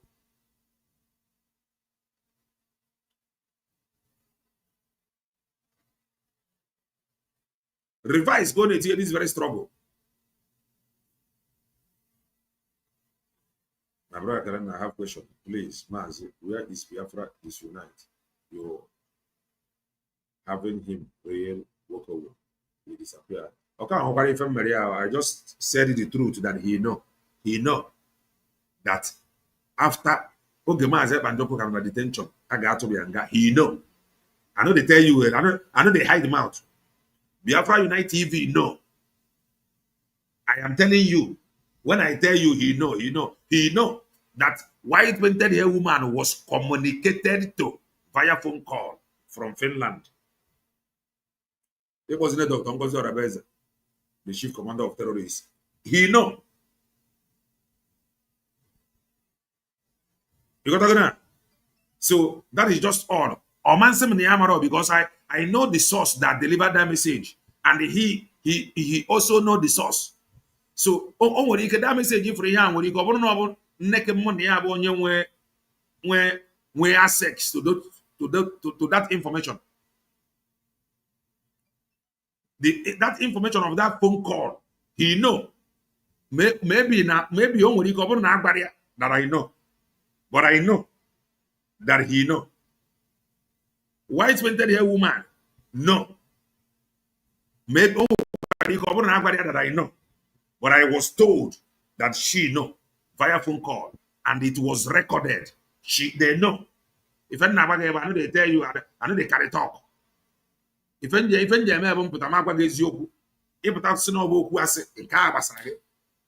know that the message came.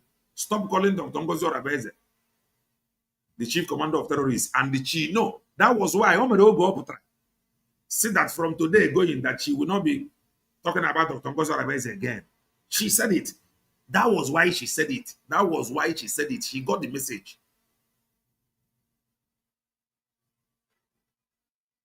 So, my brother, I was saying something before. These people in advice coordinative this very struggle. Ask me to explain. I will explain. Open and work at the genuine. Or whatever that this man this man will represent the area, have information I from represent. Or present to be a present tomorrow. He is going to have issue with this man. And when that happened, this man, this man very difficult to listen to Ihe Biafra going forward. Because he will think Nandiri Nebu Biafrans will be same thing. Igagodi boy assume we all the Wase and a Pantani in Aburo, the same thing. He still needs many years for him to trust you. So revise can it nifa. Obro na this man now agent.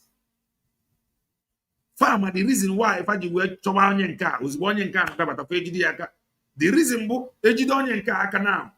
Oge the genuine people contact based on the Yaman fake. Quickly run with a fake person. Oge the genuine people contact he will now hold bank on it and run away. He will bank on it and run away. Oh, this one is saying Biafra. Come, let me show you my mail. Oh, my messenger is full. Oh, I don't know who to follow. More agent, you register the boss. Or somebody did genuine. Okay, take years before trust one. So they are always putting everything in a revise. And anybody helping them like this very mission must be confronted in social media. That is what we are doing now. White painted hair woman was used to propagate that lie. Oh, but I just explained something now. The question about whether he is nobody or whether he is something. Obro none at the man of agent. Face any question. Aboya, a sit here down, will meet people in charge. They are going to lecture him. After lecturing him, a file lawyer evidence, pile lawyer up. Uburiana, he must tell them as an agent. I encountered these people. These people the battle for the Pawu. You got to go now. As agent, I have a going to her. Omanana, I need the mean. Obruban no visible man. Omiti and Dioma, I download where bring evidence or Dagroba. Only come never na go evidence like this. Bebaqua. Obesiaqua, mobile or the genuine, but I'll say, I am going to be with you. I will continue. Over there, I have recognition. How can you convince people to work with you? Now, we give you evidence. Or go back to your bedroom of need to come for your aid. Oh, yeah, but that's in recognition. These are the people that have been used to propagate lies, fall back. Where's thank you, Prime Minister. Come on for you. Come on, Yasia. No, I'm not a prime minister. Now our prime minister in Finland. No will a problem. Prime minister. And all because of this freedom. You people fall back now.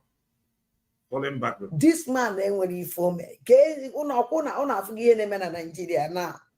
No, why because of this killing. Obrigado our plan bongo. Father ego onye nke anaka.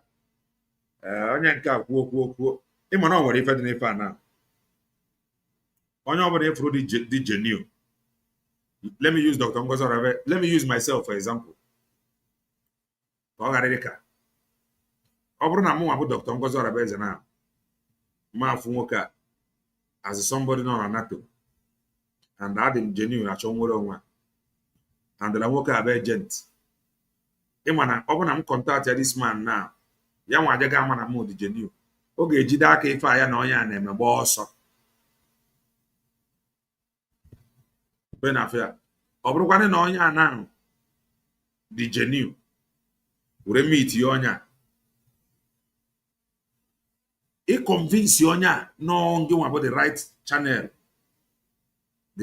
Ndị ọcha adịghị echefu ife echefu. Anyị nwa bụ ndị isi ojii na-echefu. Ịṅụsịa mmanya ichefuo. Enyere agị dọla ichefuo.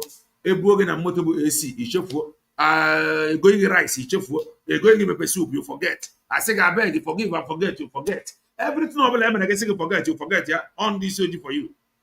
Mana ndị ọcha no dey forget. Ọ bụ na onye a dị genuine experience ihe fụrụ ọ na-enwe with onye a now live with him. Ọ ga-adị difficult oge ndị ọzọ ntị. In fact, if you go the evidence kwesịrị ịtouch ya ka ọ baa akwa, that evidence will not touch him like that again because ụmụ na experience they know they quick forget something. Let's continue. Ka our prime minister ji wee sa ata ka elere betrayal our leader Maazị Nnamdi Kanu. Our prime minister wee si no na ma ya no ebuchasia Christian because Biafra niile bụ Christian kafawo.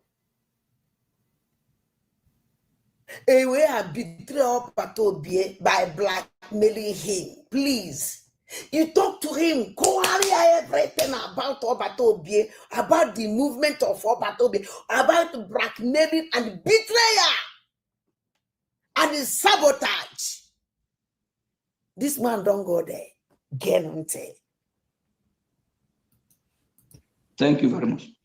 Thanks a lot. And this was my interview with the Prime Minister in exile of the Biafra Republic. This is my interview with the Prime Minister, Biafran government in exile, Oge Nkere. Now we dey here, Oge Nkere, Iyakuroto mail to one day. Oge Nkere, Iyakuroto Hazekanu, Nemetu Gumili. Don't worry. Why I know ya? Oge Nkere adanne gị ekene o. Oge Nkere adanne gị ekene o. Oge Nkere adanne gị ekene o. Oge Nkere adanne gị ekene o. Oshefuonia. Is dead. I will dance. Don't need to know na Chineke wogo no go ebe ni no onye hu mo onye azo. Ogusia. Chukwu ewelezi ahụ ike gozie mụ na ụmụ ajani niile. Ụmụ ajani deceive. Ụmụ ajani deceive. Ụmụ ajani deceive. Hey. Aya mako esi wega. Gezie no nte. A powerful personality who calls the European Union and the United States of America to recognize the Biafra Republic. Oge Nkere na that powerful personnel. Powerful personnel. Very powerful personnel ka ọ na-asa. Anakwa powerful personnel ọnọdụ na-ekiri na-akpọga. Na onye ọcha na-akpọ powerful personnel. Ọ dị ife anyị aja fụtafọ. Powerful personnel. Very powerful. Very powerful personnel. If I want to rock akpọ ya akpọgị ya prime minister, powerful person. Ono kwa eza iyo. Na as a powerful person, powerful person. Yeah, bring Dr. Ngozi Arabeze now. Oh, show us where you are controlling. Oh, you are not controlling anywhere. You are answering powerful person. He is answering powerful person in exile. He is answering prime minister in exile. You know, none of you will now talk. None of you will say anything again. Oh, Ngozi Arabeze. Oh, you say you are now a country. Show us where your state. Man, onye nke a bụ powerful person on exile. Na as a powerful person. Yeah? On exile, bro, prime minister. And now we are prime minister on asa. On the no? Isi ebu. Uno ga were chief on nacho. Yeah, what you are looking for, you will get it. Can na worry. To stop the genocide against Christians in Nigeria and ex-Nigeria is the... Now, this man who's on a maka genocide. This man who's on a Oge Nkere maka genocide. Oge Nkere actually go genocide. You actually what I don't Biafra. Actually, the only thing they want to is a powerful person na Biafra struggle. Where is he also? Powerful person, prime minister na Biafra struggle. Yeah, what if also here? Everyone your chat. Say na powerful person. Yeah, na go genocide. I say go na good I see boy. Yeah, na zero we powerful person. Onye gburu ya wo. Onye je ko be account. Take him serious na katinka tie. Onye je be account ego atutrania. Ke ibo zi choro ko me. Oya na powerful person na ihe a na-agba ya na ka o nidiri. Prime minister. Powerful person. Ị na-ekwu okwu genocide. Ọ dị man na agbazi maka genocide. Tinka. Ha! Keke na agwa na maka tafala wa belewa. Gwa maka Tinka tie nwaanyị isi penti. Gwa maka ibene okwute du okwu genocide okwute du okwute du okwu everything. He's suffering from France. No, this man woye na agwasi enu. Agwara m na this man come for mission. Amen. And agwara m na this man enweghị ike. The man abogi a powerful person. Fama abogi na Maazị Banjoko is working with Dr. Ngozi Arabeze. La Maazị Banjoko is protecting the interests of Dr. Ngozi Arabeze. So from today going on, na ya waburu onwe PM, Prime Minister nke Biafra government in exile. But as somebody, according to some of you, say no agent onye ọcha but a powerful person. Boy, a prime minister, he's fulfilled.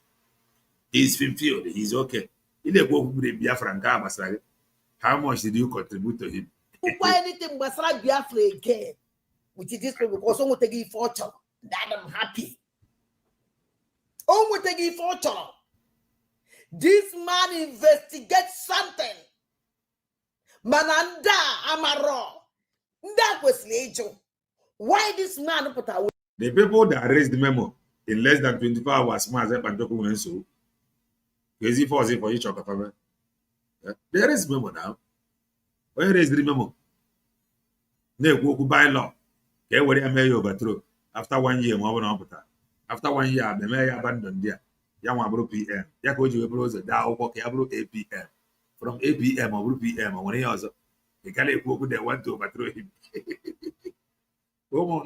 Oh, gangster. DJ I get the link now. I'm a pro. They are going to go about. From nowhere, there is something going on somewhere. Link you will come. Ome makaka pam. I don't know why I'm Oge Nkere invite to. Mamo. Oge Nkere me invite to. Mamo.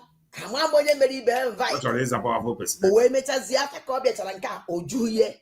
Owe mezie video. Owe mezie Twitter distant meeting. Ko ge kwanda ante mo. Wherever na hanchani know the very stupid. All of them are betrayers, saboteurs. None against Ife.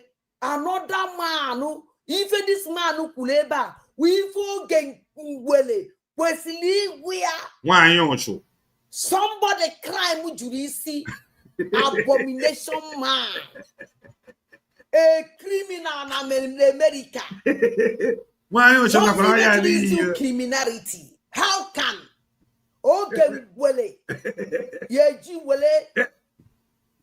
brain ebona table yezuoshi scam wo dalego so se akafa dum ya trust na ejare na get this our on na social media man kwuru na ebeziri aya akwa na ege ntị. Much better way for the world, much better, of course, for the Biafra people and for the Christians in Nigeria. It will be a stable partner for trade and for security and for prosperity for the Biafran people and as well for the free world. And I thank you very much, Mr. Prime Minister. And also, let me say that I will continue my fight towards freedom.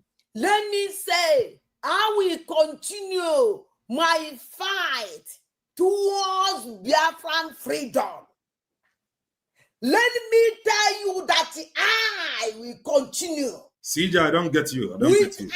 You. Elena, why because of God that nothing is inside this criminal. I am not. Let me continue. I don't know.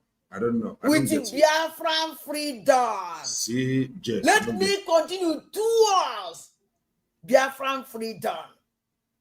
You see, Nane Gente. Lasuba, bro, Moka Kopa. Obro, APM. Ana a powerful man, powerful person, na Biafra. Onaza. He's fulfilled. Powerful person, very powerful person. Nimbu. Lasuba Tinka Tigro. For Biafra, and it's a big honor that you have been joining our show. Thank you very much. I also thank you that you have joined. Chele. Mana this is also a okucho. Oku na amu yama. Oh, onye for the bag to. Oku na amu yama. Actually speak with Koskosen. Ebe na akwa powerful man, and they'll blow you hot here or there. Okay, they blow you hot. The worker I got are very powerful. I want America to get to the root of the matter. I'm going to blow you the hot. I'm not a very powerful man. Thank you very much. And it's a big honor that you have been joining our show.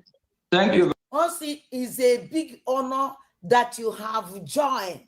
Actually, na tag na gwakwa da ma na Oge Nkere we criminal onye enwere ezigbo afa na America enwetagodo akwa bi fa na enibe na ejegoduru through everything now anokete na ewere akwa ibe were obodo nye gi eje through your document eje through your history eje through your everything in America ka ya ebidogodo even in the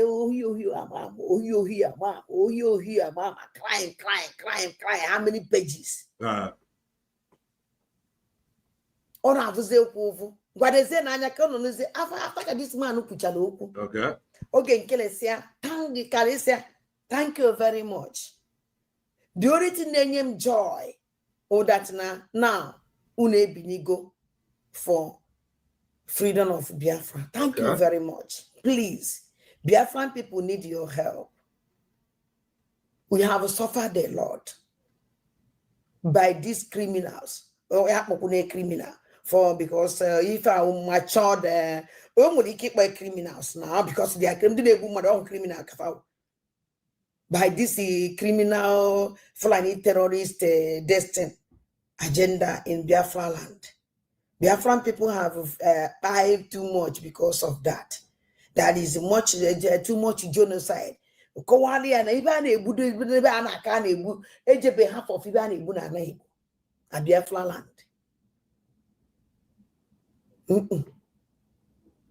Uncle, when you join Yafa, Nane Gesente, Kono Nuzivo Genkele. Very much. I just want to remind the EU as well that the Gulf of Guinea is in Biafran territory. Exactly. He wants to remind the Gulf of Guinea is in Biafra land.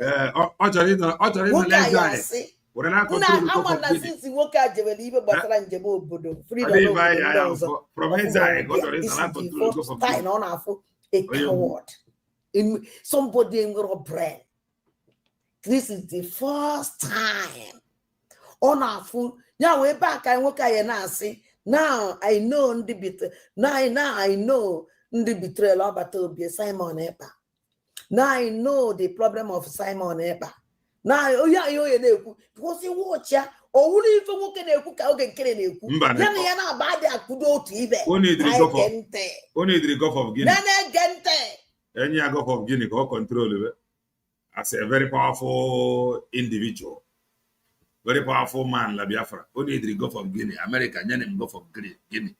At least you're not a powerful man. Give me Gulf of Guinea. They should remember what is happening in Yemen by the Houthis. If the Gulf of Guinea. Also, never jump boy and Yemen. Only a global Christian genocide in Abia. Oh, say, I Gulf of Guinea. Now I am America. Now I am Gulf of Guinea. See, I jump to Yemen. The Makuyele and Yemen, not for many as a historian. As I am with folk. As I am with folk. Look at Yemen, what is happening in Yemen. And then woken over the Christian genocide. Otto born about that he is well informed. If they allow this terrorist Nigerian state, because it's a terrorist state, with these terrorists, if they, for example, capture Biafra land, know that the Gulf of Guinea, they will disrupt trade. Oh, now will I capture Biafra land, now I capture all the Gulf of Guinea, destroy everything. So, into our powerful man, Yagwa EU, Kafa will Gulf of Guinea, the very Ojide. Our week, Yemen, and you Ojide, as a very powerful man. Or the infant for nothing we will never hear for this struggle. So, I am tell now about to be strong, all because of people like this. So that you cannot be easily, so that they cannot just easily deceive you. Gulf of Guinea, Yemen, they will capture Gulf of Guinea, capture everywhere. You must be strong, you must be strong. Go Makandia. Okay, you fall back. Some of you fall for it. Today, get it, man.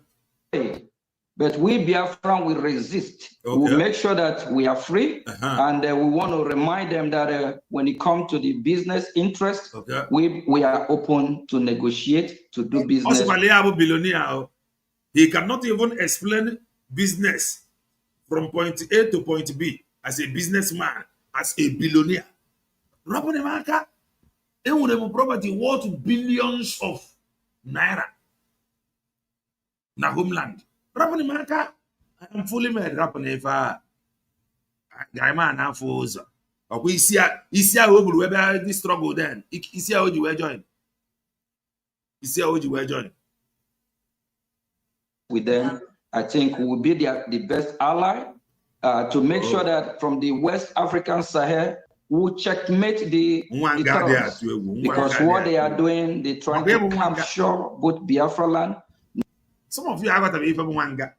The worst person in Ghana making here know about Wanga. Wanga no send you. Wanga will get for Sandu Woji now. You were at the Wurumiri. Tiana, but that is the government Rundu Woji because all Ganga. Yeah, be in a Wanga. Omani Lundi when I was singing Euna Panokwa, Omakanoka, native, they don't care. One guy is into our Murumina Tiana, a government Rundu Woji. Oh, my non sentence was Macron, you are wasting your time. Only the Nana can confront Donald Trump. I tell you, whoever or not, we are working Gulf of Guinea. I am a business interest. Only in the Naya the mean. If you like, no, Diana. But we have one guy. If you go 60 something times. Nigeria, all the surrounding West Africa, especially Biafra land, to attack EU from there. They should recognize Biafra so that we all can counter this terrorism and fight together. Thank you. The time is now. Biafra is here. And our leader, Mazi Nnamdi Kanu, must be released. The Nigerian terrorist state don't have the right to must be released. Now, into if must be released. Or the 1 month to Abia, can met also in place. He had that you should go and pray that he have prayed to the Supreme Court. It is now your job to pray to the Supreme Deity. Sarah Boydana Bamba or they knock all you have man or what you want to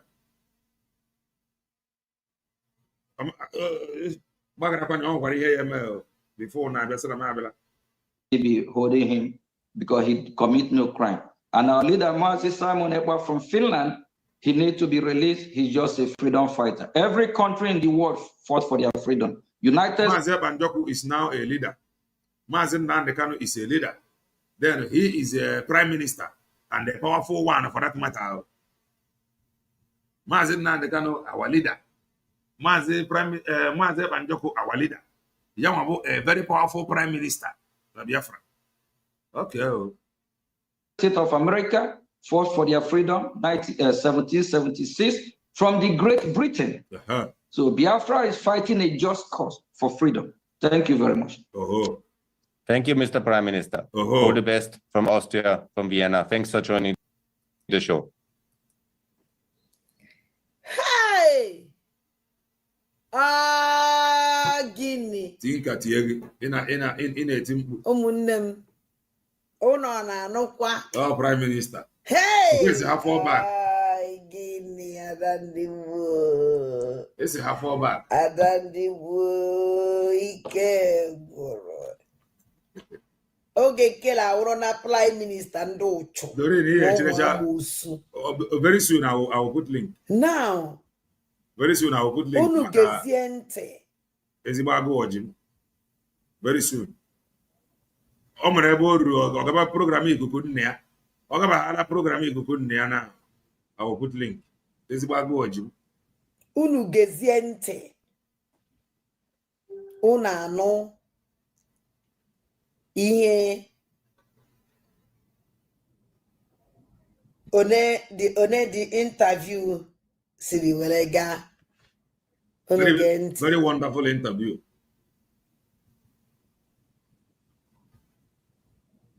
Unu gente. Una no ka the interview siri welega. Una afno ifi igbu anya mmiri na alele. This kind of conversation. Oge Nkere another office you run office okadekwa okanokwa ọrụ. Odi kwesịrị ịnọ n'ọfịs. Onye ọnwa flag banner bịa kochi everywhere. Odi ihe abụla ọfịs ka ọ ga-anọ mee ya as a very powerful person. La Biafra. Matter. If I were the matter at all. Mboya the matter. Agwala m unu. Agwala m ọzọ. Nwoke a information. And watch you on a tweet is keta. Ọ naghị etu, ọ naghị ekwutezi okwu Biafra. Okay. Na ọ naghị ekwuzi okwu Biafra ahụ na ọ forget go. Nwoke anyị na nke ihe fọrọ na work with Oge Nkere na. Ndị DOS na-edere nwoke anyị. You know boss this man Ojugo. And I tell you, I know this people very well. Makachi this man separating his inbox Ojune. Ụmụ Chineke ga na-agwa ya na ndị abụọ na onye abụọ kwa ya. Ụmụ Chineke ga na-agwa ya na onye abụọ ya na Doctorate of State. No na epupu ụzọ. And I tell you, you go hear am very soon. Inbox this man agaghị eju. Emeka gift of picture adesia. Okay, fan chest separate ya. Emeka gift of picture maazi mwe ya. No. Ọ naghị ekwu okwu Biafra o. Ndị ya na fa na-ekwu ye enwere isi. Dịka ụnụ gaa na program mbọsị a kwuchi na program ahụ ejikwenye asịkwa na m na-emelele ya taa. Ana ịma na ihe dị n'ihu afọ ihe karịrị ubi ele ọba. Exactly. Afọ ihe karịrị ubi ele ọba. So afụrụ m ihe karịrị ubi legodu nnọọ ọba. Afọ m ihe karịrị obi legodo ọba ka anyị ga-egodo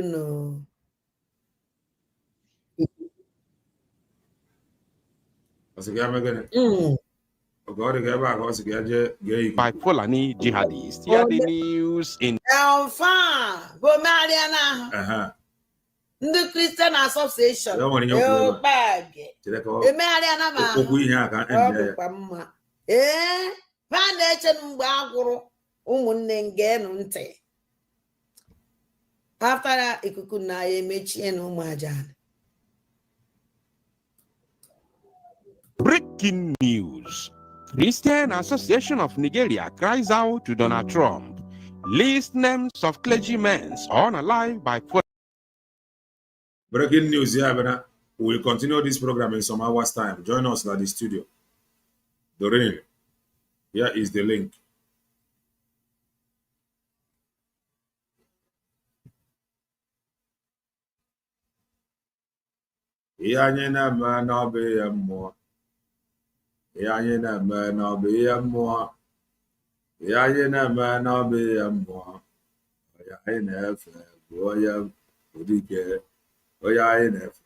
Maz, you are right. Every winter, Mwanga will commit what?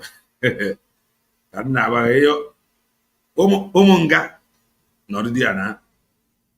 is the link. Join us at the studio. Ojugo, greetings from here. Amakamele. Go ahead. Good afternoon.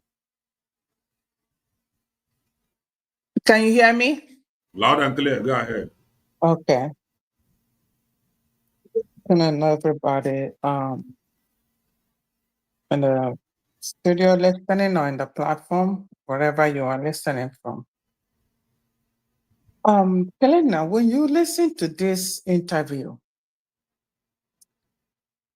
and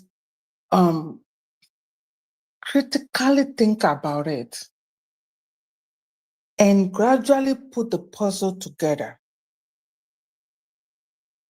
you know that Nigerian government, they use money to pay their way, to penetrate everywhere. When this interview started, Oge Nkere introduced himself as a APM. Now, how come it that the man, instead of the APM he introduced himself as, the man started calling him PM? And, you know, Oge Nkere did not debunk that. He just like enjoyed that PM. Okay. Now, he asked Oge Nkere about redeclaration. Oge Nkere said that Biafra has been redeclared December 2nd, while the document says November 29. That's a big bridge there, you know, for Oge Nkere. But you could see when the man was rounding up, he rounded up introducing Oge Nkere again, kind of as the prime minister in exile or something like that. But sorry, it's like you have watched the complete video before. Yes. Okay, yes. Because I have not. Join. Okay. Yeah, and because I wanted to make sure she clarified, I didn't hear Oge Nkere say Biafra was redeclared on the 2nd. Yes, he said it, but that was after this Ikuku Nias program. The woman continued the program. I will continue with it in some hours' time. Oh, okay. Sorry about that, because so it's like you have watched it before. Yeah, that's made me, you know, put that, you know, put a test and said that this is Nigerian, you know, putting people in strategic places to achieve their aim. Oge Nkere is the Nigerian candidate. This man is also Nigerian candidate. I'm just telling you. Why, even when he asks about the prime minister, the man himself knows that there is a prime minister, knows that there is Simon that is also somewhere in Finland suffering as Mazen Nnamdi Kanu. And Oge Nkere, when they asked him about Simon Ekpa, Oge Nkere introduced Simon Ekpa as Mr. Omazi Simon Ekpa, was not Mr. Simon Ekpa, not PM. As a leader. From here, he introduced Mazen Banjoko as a leader, introduced Mazen Nnamdi Kanu as a leader, where he said our leader, Mazen Nnamdi Kanu, will be released, must be released. Our leader, Simon Banjoko in Finland, will be released. Okay. When you continue, maybe later, you will see where he called, after the man called him prime minister. He now refused to stop it. Secondly, now introduce Simon Ekpa as a Mazi or something. Oh. Or Mr. Simon Ekpa. That's it. Yes. And then, the man didn't ask, since Simon, they're holding Simon, who declared that Biafra? They know that it's a strong hand, but they don't want to go that route. Because ordinary sentence of this man, only God knows how much heat was dropping in his pants as he was answering those questions. Only God knows. Like Lazuba said, that one day he will drop, and he will actually drop one day because he is so fidgeting. He could not answer one single direct question, even the simplest one, direct, yes or no question, he could not. So this is part of the things that are making this struggle, look as if it's a child's play. And Nigeria, they know. They have the money since Buhari time. They paid some of these offices up. I'm just telling you. And they are there, working for Nigeria, waiting for the time. When they get to their table, they will tell you what they want to tell you. And now they use Oge Nkere to achieve their end. Let that man come up with this stupid, that white man come up with this stupid interview. You say who supported Oge Nkere to do this. Thank you, my dear. This is just a joke. Thank you, Ojudo. Madam Origin, grab the mic. Greetings from here. Hello, Mr. Kalena, and there were Mazi Kalena. Hello. Mazi Kalena TV. Ihoma Meregi. Yes, sir. Ihoma Meregi. Yes, sir. Ihoma Meregi. Yes, sir. Thank you. And I greet all well-meaning Biafrans. God bless everybody. Those of you that have refused that the world of good people stop shrinking. The world of good people is shrinking, and we must not let that happen. That's why we come out here every day. That's why some of us sold our sleep. If you have not sold your sleep, please, even if it's 30 minutes, sell it. Because the world, the danger that the world is facing is not only because bad people, wicked people are constituting nuisance and are doing a lot of bad things. It is also because good people are saying nothing. Good people are hiding. Good people are wishing that the bad people will stop. If you're wishing that bad people will stop, you wait for a long time. And I'm now beginning to see or believe that when they say they accuse God that God destroyed the first world, so I don't know how many times they say God destroyed. But when you watch things where the the enormity of evil is so broad, so open, you now begin to wonder who will be saved. Why I'm saying I'm taking this route is because what has behooved us as Biafrans. I have a friend, my neighbor is, she has this international organization that she joins or is a part of it. And when I begin to lament about my country and what is going on, and she will start bringing in a lot more other places where horrible things are happening. And it is left for us, the people, to work hard to save ourselves. Now, Miss Ojugo, Madam Ojugo, I'm going to differ a little bit on your submission concerning the man that held the interview with Oge Nkere. You see, a lot of people, a lot of well-meaning people are looking for how to save. I'm 100% sure that man is not only fighting for Biafra. There are other countries, other marginalized countries that he is also working for. And because we are inside, we know that Oge Nkere is criminal. What is it?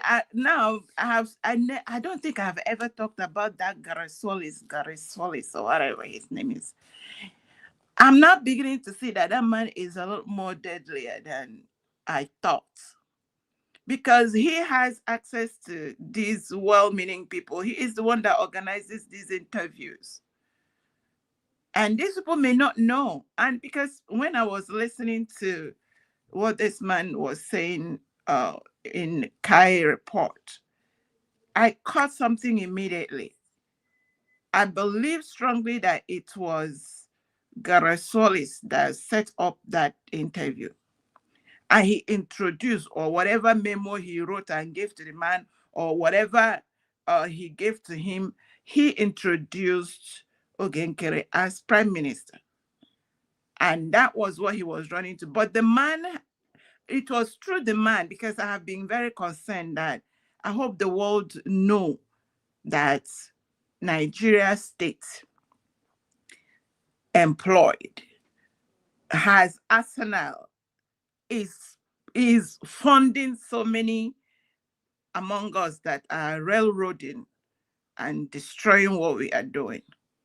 But he mentioned it as soon as Oge Nkere introduced himself as APM and began to do nimi. The man, it looked like he paused a little bit.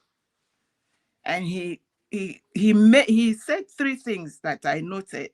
He said he highlighted what he wanted Oge Nkere to focus on. And I think that's why he set up that interview, to let the world know on our behalf that we are Christians and that Christians are persecuted in Nigeria, which we constitute at least 90%. So if we are Christians and there is genocide, which the governors in the Southeast, if you give me time, I will show you how they are covering up the genocide that happened in Southeast. When you go to the Nigerian media, and the ones that I can count with my hand, the ones I know, that social media stations that are bought, that carry the propaganda of the government. When things come out, you go to their listen and listen how they paint it and how they bring it in. You now know that these people are bought to blackmail us as Biafrans. So the man highlighted 3 or 4 important things he wanted to focus on, which none of them, Oge Nkere did not address any of them. That Christians are persecuted in Nigeria, which we Biafrans constitute 80 to 90%. That there's a clear genocide going on, which I want to let Biafra. I hope I'm not really running around. In the recent United States of America, what they are pursuing, they are pleading with Nigerians to please, if you're in America, call your representatives, because Nigeria is a heavily lobbying to stop America from coming. But if you do not push, because what this man will do is his own part, we will do our part. So there is clear genocide on Christians, which we are part of it. That this is the juice where I was happy. He said, we Biafrans are victims of state-sponsored campaign. There is a state-sponsored campaign against Biafrans and against the fact that we want to leave Nigeria. This is huge. So sometimes you listen to what people did not say and add it to what they have said. There are deep things that this man will not come out to tell you. They are aware. And I saw that he began to step back talking to Oge Nkere, because these people are also deceived. They know that if Nigeria government does not buy you up, they railroad you, they deceive you, they find a way to scuttle or stop you from helping the people. So bottom line, what I understood is that Garasolis is a serious agent of Nigeria that is going and picking up these people. And can you imagine, look at, he is the first to interview this man. And now this man set up, there are various organizations that are listening into this conversation, into this interview. What would they go home with? They are going home with Nimi is our leader. And that alone is scuttling the process. But bottom line, I'm going to stop it here so others can talk. All I'm saying is, please, if you are here, do your part. Research. Push to the light. Support United States of Biafra government, because that is the government. And I like the fact that before he left, he made sure he made it clear to say that Oge Nkere is the prime minister of those in the exile. So Oge Nkere is not the prime minister of the United States of Biafra. And that is what we need to push. Since he has declared himself prime minister of the whatever exile, which with time, everybody, because what happens is these people know that they are criminals. They know the criminal intent. They know the criminal footworks they are doing. They know that in Oge Nkere, Nigeria government know that Oge Nkere forged the certificate he is using as at today to answer the prime minister of those in exile. But who is Dr. Ngozi Orebose and all of us? Are we going to leave the most important thing to start chasing Oge Nkere? How about the other 3-4 groups that Nigeria government is sponsoring? So our focus is on United States of Biafra is a nation, is a sovereign nation, and there are interests to help us. And however, whatever you can do to let that happen, let us make it happen. Thank you, Mr. Mazi Kelena. I rest it here. Thank you. Edwin, grab the mic. Okay. Edwin, wait. Oju, you want to say something? Yes, I want to thank Madam Orejo for that slight correction on the side of the white man. So that's what I want to say. Hello. Edwin, I go ahead. Mazi Kelena, good evening, sir. A happy weekend. Same to you. Greetings from here. And good evening to every speaker in the house. Hello. So, Mazi Kelena, I watched one of your videos. You were inside a car And it seems as if that video is kind of the things we're even talking today, because there is no much difference from the status or the problem we're having with ourselves in terms of direction. So people just come up to put up some chaos. And today we are beginning to know where they are coming from. The fact that this interview of a man, for me, I'm not surprised. But my fear is that the effect it will have to us generally. These are people, they have been bought over by Southeastern politicians. Let us be specific. They are the one writing the script, because this Oge Nkere of a person, I don't know what, if he's not different from any other political tasks in Nigeria. So he's doing the job of those who paid him. And this payment, there's an area we have not even heard from you, even when you talk about these guys. We are in the recent time you've been analyzing that price in the government of a person. Remember, there was a time there was a controversy of 21 million naira, whatever.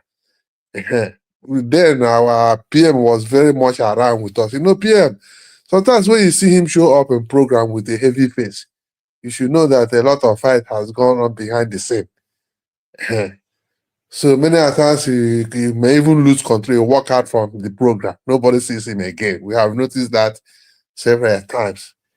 And I can now see the reason why all those things come, because he doesn't want to put us in his listeners, those who is leading in a biased constitution, in a biased state of mind. So he's protecting us indirectly from the hand of these people. Today he's no more here with us. Now we can judge everything now by ourselves. Those who are shouting that Uncle Zara Beze is not following the mandate, we can now see why she's not following the mandate, because the mandate Obato Obie is following, the mandate Mazina Nekali is following, is not different from the mandate that Ngozi Arabeze and her cabinet is following. And that mandate being summarized in one word: mandate of truth. So the other side is following the mandate of those who are aiming for 2027. Just like what happened during the time of Peter Obi and Obedient is repeating itself before our eyes. These guys are after the money. We are after the freedom. We are not the same. So, and like Madam, the sister that has spoken before me, rightly said, the root cause of all this, the genitors of this confusion are the so-called sorceries and layers or whatever. They are working for the federal government of Nigeria. They are been receiving big payment from them. None of us can pay what the other side is paying, but our truth will surely see us through. Even though not in Nigeria itself, some international interest is equally involved. They are ready to help to stop Biafra because they know what they are starting to lose. Probably, I don't know. But to us, we want to make them understand they have nothing to lose if they can be able to follow the path of the truth. But if they choose not to follow the path of truth and decide to follow towards the direction of these criminals, at the end of the day, they will all lose together, because truth can never be defeated. That's why we are standing strongly with our mandate, United States of Biafra. We are standing on it solidly with truth. And only those of you also who have that conscience who have pure conscience, who have good mind, can only follow along. A lot of us are waiting. Many guys are waiting. And they are waking up already. The election we did in Anambra recently shows that people are waking up. The sit at home on 4th of November, where everybody seated at home, shows that everybody is waking up. Nobody pay attention to this criminal as much as we probably assume in our mind. They are all failures. They go to the same direction with the DOS. You see where they are preparing for protests all over Europe. I begin to wonder. You have been arranging mechanism for protest for release of Mazin Nanekal. Over 5 years he has been in detention. You guys have been on the ground. Now they have distributed themselves among, invaders groups too. They are not equally together.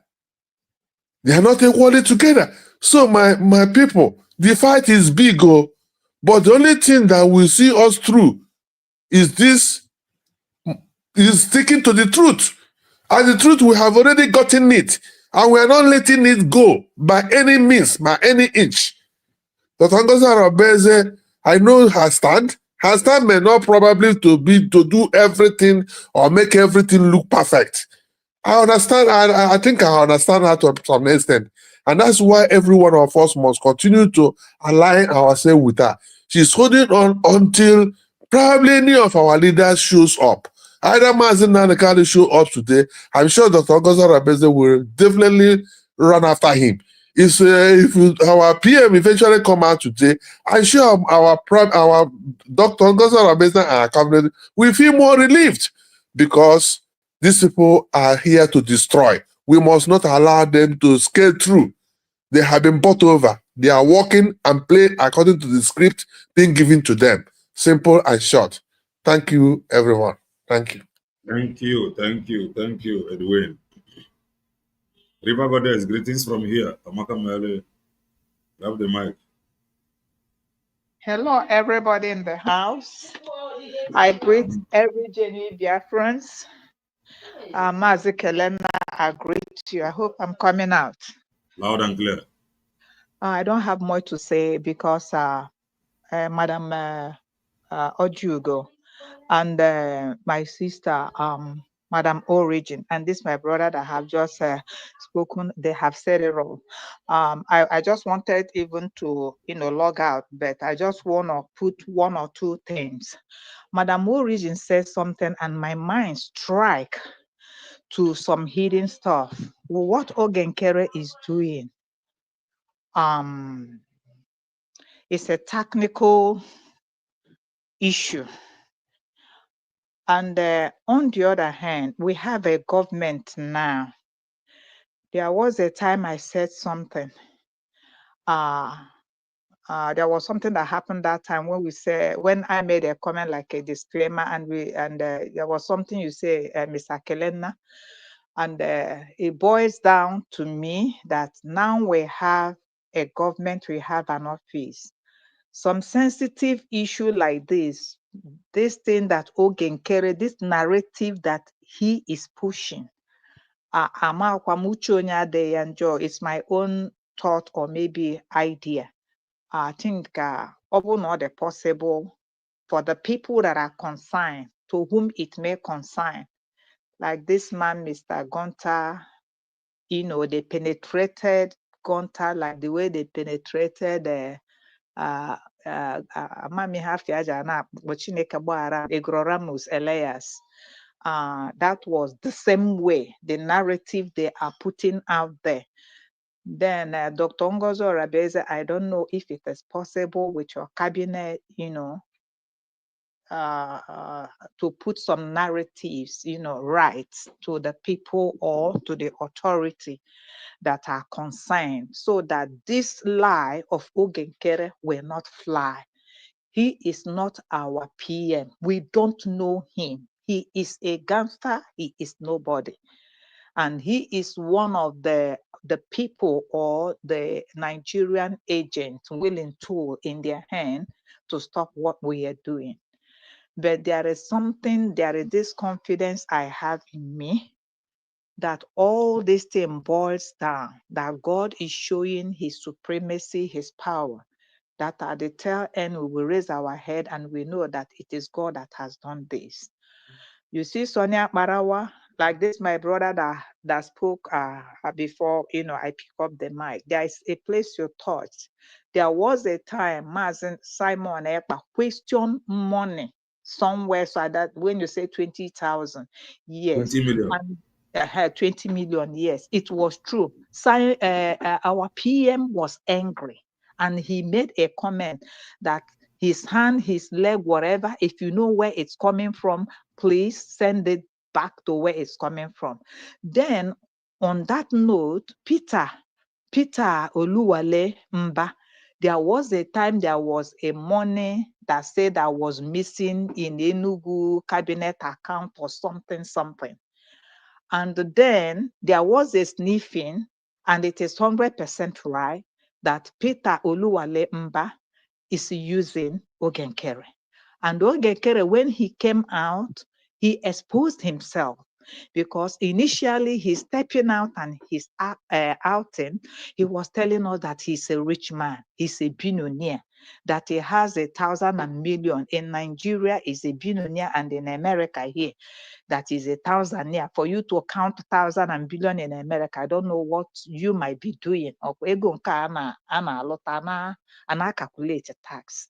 So that's where I want to come in. So sensitive issues like this, because this man interview, and Sonia Akparawa is behind the scene door. They want to put a narrative out there. But if it's possible, we are just like, saying our mind, and the cabinet, I know they are listening. If it is something that they will intervene and come in, I think that would be better. I drop my mic, my dear. Thank you. Thank you, River Goddess. Can I say something quickly? Yes, go ahead. Madam River Goddess, before you jump out, I just want to greet you especially, my sister. God bless you. Thank you for all you do. Thank you for all you do for the government. And Madam Ojugo. Quickly on this, one thing that in my few months or years or whatever I have been in this, been here, I look back and I peel back, I listen to some of the people that have been here for the last 2, 3, 4, 5, 10 years. And I noticed a pattern, and that pattern have not changed. But what changed is that at this time, this day, this minute, God helped us. You see, anybody, if you have anything, any well-wish you want to give to Dr. Ngozi Oronboeze, every day just say, thank you, God, for giving that woman the heart to redeclare Biafra. What they are doing now is not half of what they did to Mazi Nnamdi Kanu.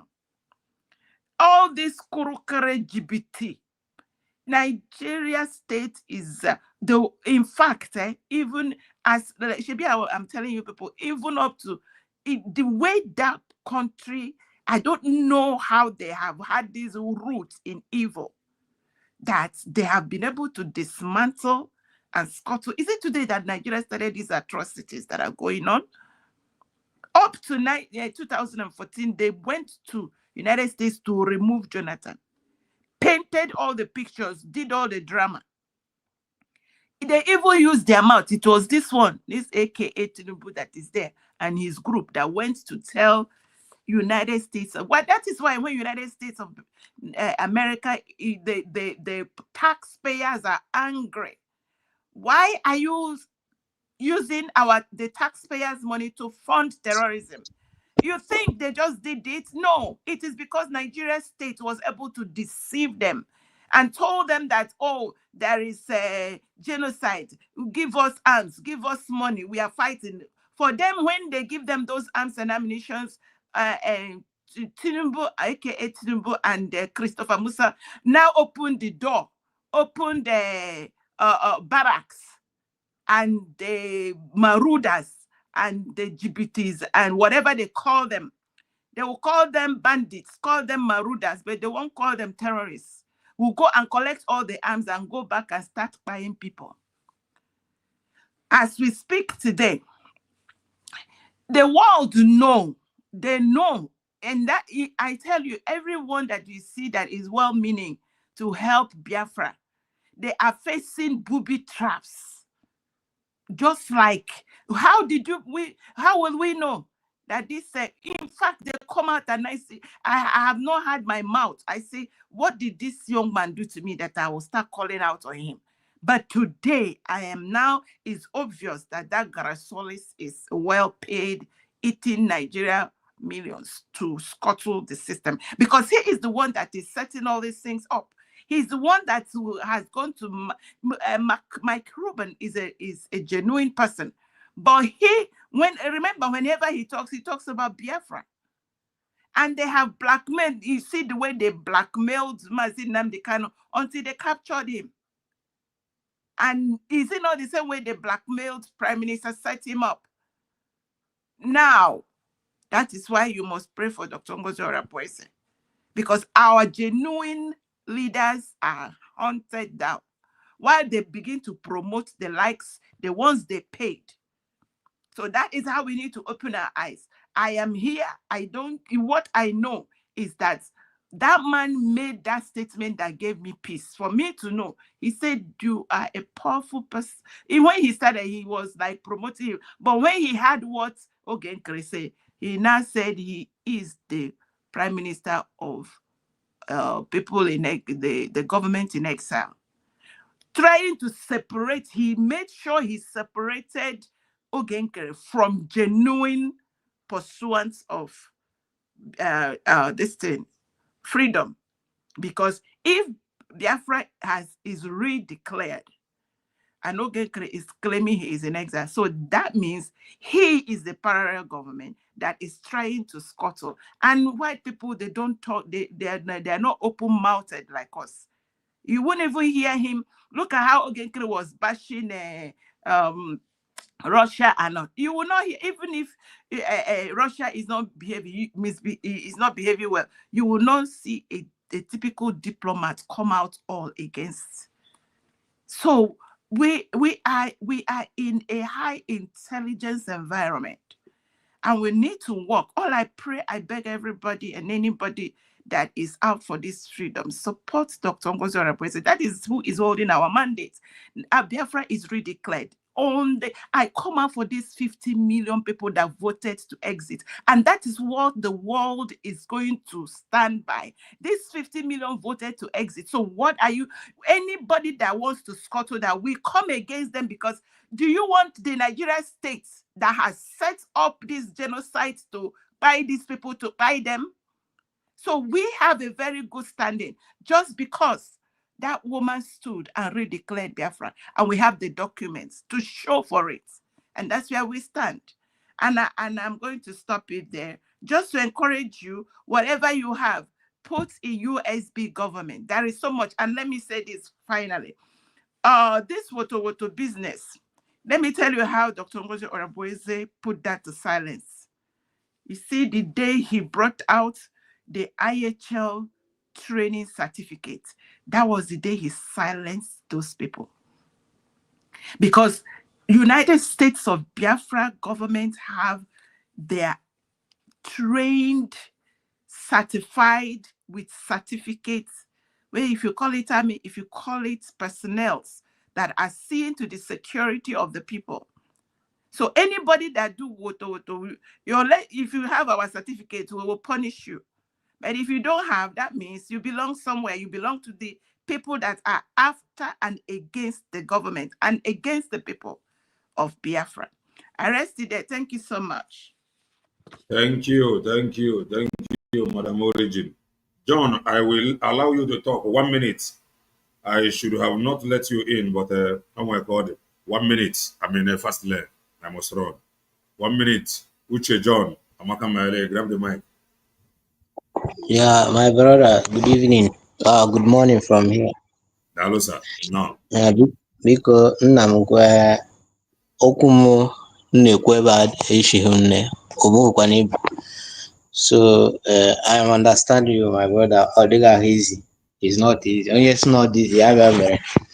Ihe nọ there bụ na egechara m the interview emere this nwa amadi a, wee discover na, in short, anyị afụla ihe n'ụwa a.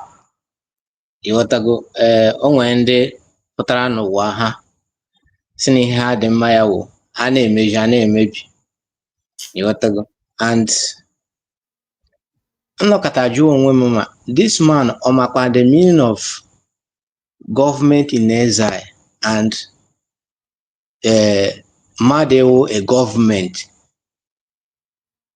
Ọ nọrọkwa na-ekwu that na declare Biafra in 2nd of December. Why by ọ ka nọ na exile? So ọ na-ekwu na ka onye ya na emege interview, onye emege interview ọ na-ekwu ka onye ahụ ga-azụtara ya Biafra why na ọ ka nọ na exile? I don't understand. So my brother, okwu m na-ekwu ebe anyị echighị nne. Ihe m na-ekwu onye mara asụ ya sụọ na ikwe ma ịmakwa na asụ gị sụọ n'ala. So the only thing mma anọdụ ewu na n'ihu ka anyị ga na-aga, anyị aga azụ because ọ na-adị mma mmadụ ime ebe eziokwu ndụ ọ ga na-efolo ndị na-amaghị ihe ha na-eme. Secondly, ihe ọzọ ntị m ajụọ gị ịma na asụ na onye kpọọ mkpa ya ebunye anything because onwe otu m na nchikwute okwu in the afternoon regarding this registration because ihe a na-echi m ụra too much because ịmago obodo a nọ n'ime ya mmadụ awụzi nwatakịrị ya ndị nga mmadụ nọ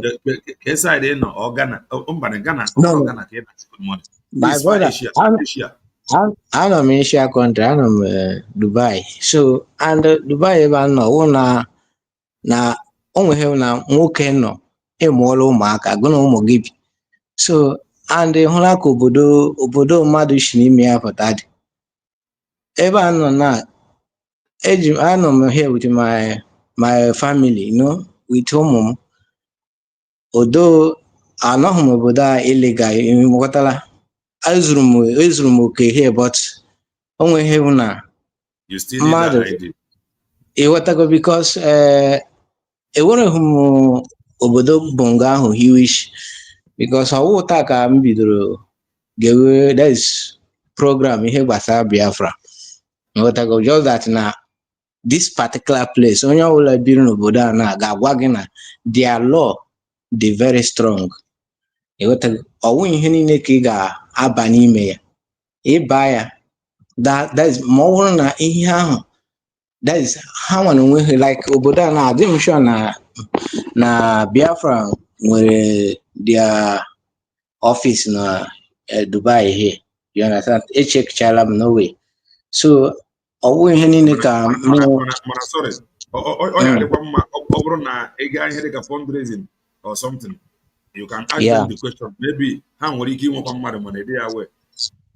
Okay, because last time I joined na the Zoom meeting, you understand, but being ihe imago na ngwe ya no 2 times I joined ekwughị m enweghị anything m kwuru na that meeting because already abatara m late, so amaghị m ebe ha bidoro n'ebe a kwụsịrị. So m just nọrọ till the meeting ogwo onwe anything m kwuru. So ihe gbasara registration na any dream ya m nwere onwe m because my passport n'obodo a, my passport renew and ọzọ na-achọkwa ime expire and achọghị m ịga process ihe ngara odo even nchọgodo renew nke Nigeria which achọghị m because achọrọ m ka m nwetagoro ID and mara ka obodo a dị na that is the government whether enwere anything related to nke bụ eziokwu n'uche m ka m na-ekwu ị ga-eji nwayọ gaba maka the ID amamela watana. Yes. Mana dozie akwụkwọ gị oru ha na mgbe eji renew the quali go for renewal. You got to go. Then onwezi if you chọrọ register online or something ga na use go the that ID na akụnyekwa ya n'ọkụ ebe a. That is ma ọ bụrụ na isi ya na ha ya akọta ahụ ịghọtago. So ọ bụrụkwa na ha akọta until anyị nwekwali nke anyị enwezi ihe a na-ekwu mana gba mbọ na-renew. nsogbu adị nke ahụ for sure ịmago onye ọwụ na anọ m obodo a naanị onye ji ụmụaka ma ọ bụrụ na inwe ha akwụkwọ n'obodo ị ga na-anọnwụ na because obodo a system ha dị very very tough so nke ahụ for sure my brother because even this night I try register ime the registration but mgbe m submitiri ya the thing fail so I don't know. Okay, suggestion ọzọ nwere ike iweta like tomorrow endeavor to be the fundraising on time. Okay. And they ask them at least ka panyekere gị direction maybe ọ ga-enwe ebe na-emesa gị anya or something. So but if you can be able to be in the fundraising on time, you ask them to like show you at least ịmara mgbe ụfọdụ ha nwere ike na-ekwu ya ntu isi eme call you nwere ike jide another phone were ya na-apịa so that they can be directing you. Ka amara na-arị ma osi ebe a ka Dubai na onwe ha blọk ụdị ife a blọk ịmana isi run so let's join them together. Let's yes. Also bad, my brother. Thank you so much. Thank you. Yeah, man. Hello. Ojugo, do you have anything to say? We are rounding up. No, thank you so much. Hello. Thank you, Madam Ojugo. Onye ochie ndị a bụ ndị sobere kele nna TV mgbe aka na-ekwu na nwa akpụda kwụrụ anyị ụgwọ ekperi mana Finland kwụrụ anyị ụgwọ oge anyị ka na-eme vidiyo agbaghị ndị a bụ ndị ochie and in fact if you play our video of 2 years ago it is still like the same thing happened. If the same problem I have 2 years ago with the same problem I have now problem ego ndị jiri ọchịcha jụọ gị the same problem ọ dị agbanwe so why na ndị be anyị achọbere iji nwayọ kwa aka n'oke aka were ndụ family ife why are we like this? The same problem continue repeating itself. If nwa amadi a na-eme bụ ịgbachighị aka klọk azụ ka ọ na-eme ife a but Chukwuma ntị o si eme ife ya that is the truth. And the Mazi Nnamdi Kanu have prayed to Supreme Court for their intervention by the 20th date. Kindly pray to the Supreme God pertaining that day. Mazi Nnamdi Kanu pleaded, talk to God that the Supreme Court will respond or answer his prayers.